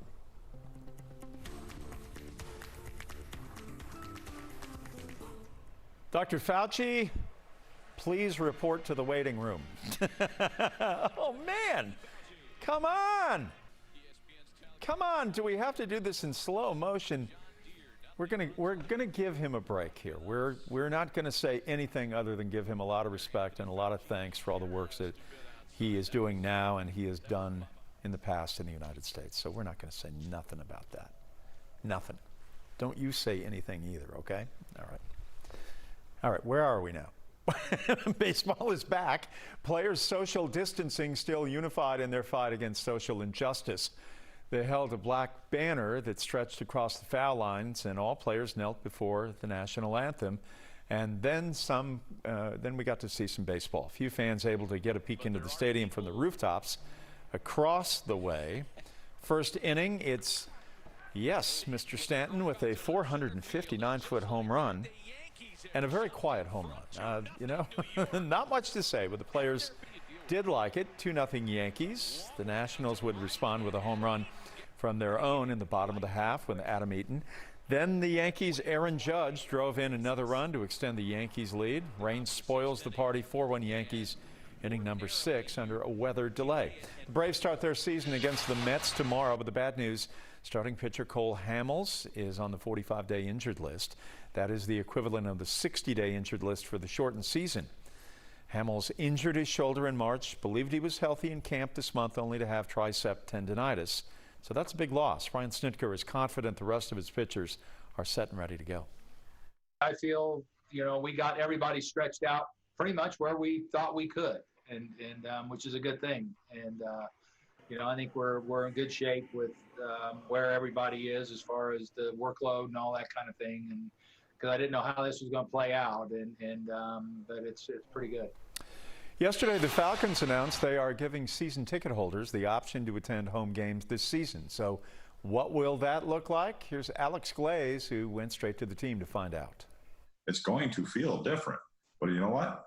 For those people, it is a crazy great feeling. There will be football this fall, and fans. At least that's the plan. The information could change in 5 minutes. The Falcons are prepared to host fans at Mercedes-Benz Stadium who are ready to break free from quarantine. And they're going to have an opportunity to get that touch of normalcy. On Wednesday, the Falcons sent a survey to season ticket holders gauging interest on attending games with a limited capacity between 10 to 20,000 fans per game, spread out amongst the 70-plus thousand capacity stadium. Season ticket holders would be grouped in pods with those they attend games with and assigned seats. No single game tickets could be purchased directly from the Falcons. The fan reaction is always going to be ebb and flow with probably what the general market is feeling. More tests, then you're going to have more people be reserved. The Falcons will enforce rules set by the NFL that require all fans to wear face masks and will provide branded reusable masks for those without, only to be taken off while eating. Fans will have access to the entire stadium and will only face limitations. Mercedes-Benz Stadium structure has not changed. We will have to adjust maybe our entry, just as you go to Publix and they've got walk this way down this aisle, walk that way, but the structure is the same. The Falcons are adamant that allowing fans isn't about money, but giving those an option who are ready to find a sense of normalcy. In no way, shape, or form are we putting money over health and safety. If we can't create the environment, then that's it. All right. A lot to think about with sports, a lot to talk about, and we're all ready to see football, but at what cost? All right, we'll take a break. We're back right after this. Today.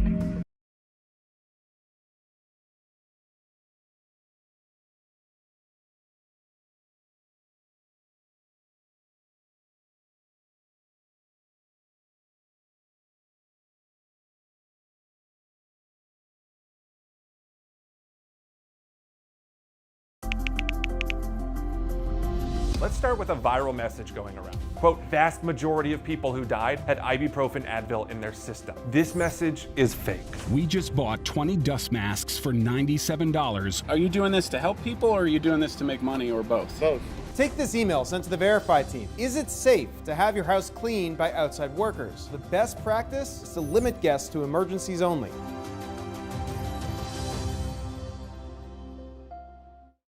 We know things are changing every day, but we're here with you.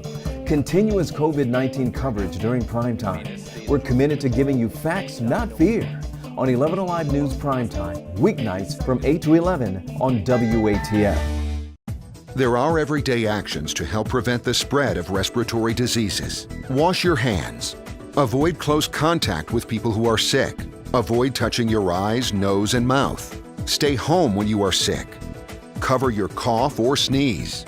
Clean and disinfect frequently touched objects with household cleaning spray. For more information, visit cdc.gov/COVID-19. This message brought to you by the National Association of Broadcasters and this station.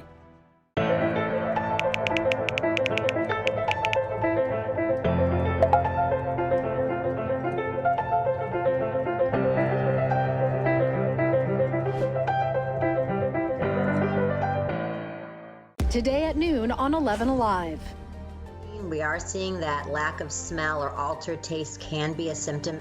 We answer your coronavirus-related medical questions. Because 11 Alive is where Atlanta speaks. Televised newscasts not enough for you? Get even more at 11 Alive's YouTube channel, where you'll find uncut interviews, extended body cam footage, live streams of Atlanta's biggest trials, and more. Subscribe to 11 Alive today.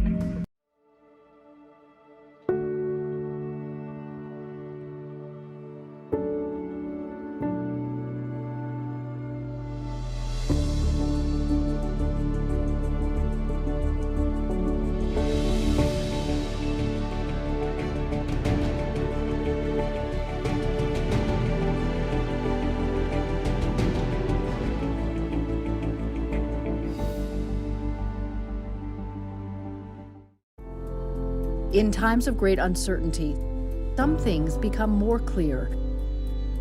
The things we take for granted, the people we depend on daily. Here at 11 Alive, we'd like to say thank you, first responders. We'll keep a 40% chance for showers in the afternoon on Friday, Saturday, that 40% chance as well, and on Sunday, down to a 30% chance Monday, Tuesday, and Wednesday with highs in the lower 90s, except Tuesday and Wednesday, we may hold in the upper 80s. Stay with us. Flip over to 11 Alive now for Up Late. System. This message is fake.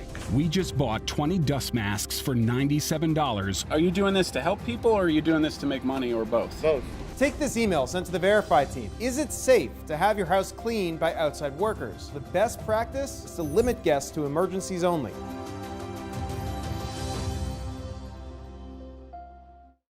We know things are changing every day, but we're here with you. Continuous COVID-19 coverage during primetime. We're committed to giving you facts, not fear. On 11 Alive News Primetime, weeknights from 8 to 11 on WATF. There are everyday actions to help prevent the spread of respiratory diseases. Wash your hands. Avoid close contact with people who are sick. Avoid touching your eyes, nose, and mouth. Stay home when you are sick. Cover your cough or sneeze. Clean and disinfect frequently touched objects with household cleaning spray. For more information, visit cdc.gov/COVID-19. This message brought to you by the National Association of Broadcasters and this station.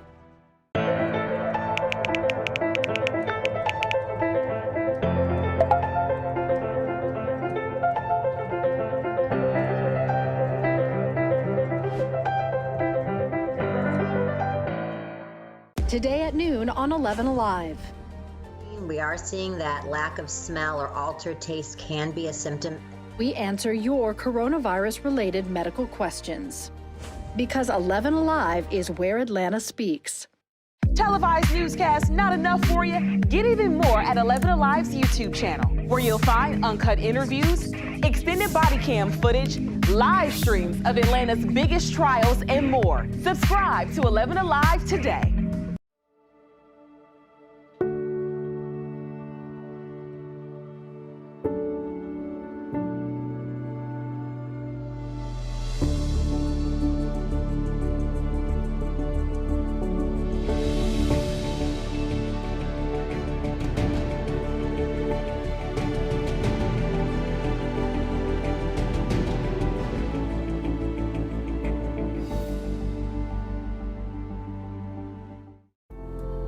In times of great uncertainty, some things become more clear. The things we take for granted, the people we depend on daily. Here at 11 Alive, we'd like to say thank you. First responders, medical staff, sanitation workers, truck drivers, postal workers, and every brave Georgian doing their part to make a difference. We see you, we hear you, and we appreciate all that you do. Let's start with a viral message going around. Quote, vast majority of people who died had ibuprofen Advil in their system. This message is fake. We just bought 20 dust masks for $97. Are you doing this to help people or are you doing this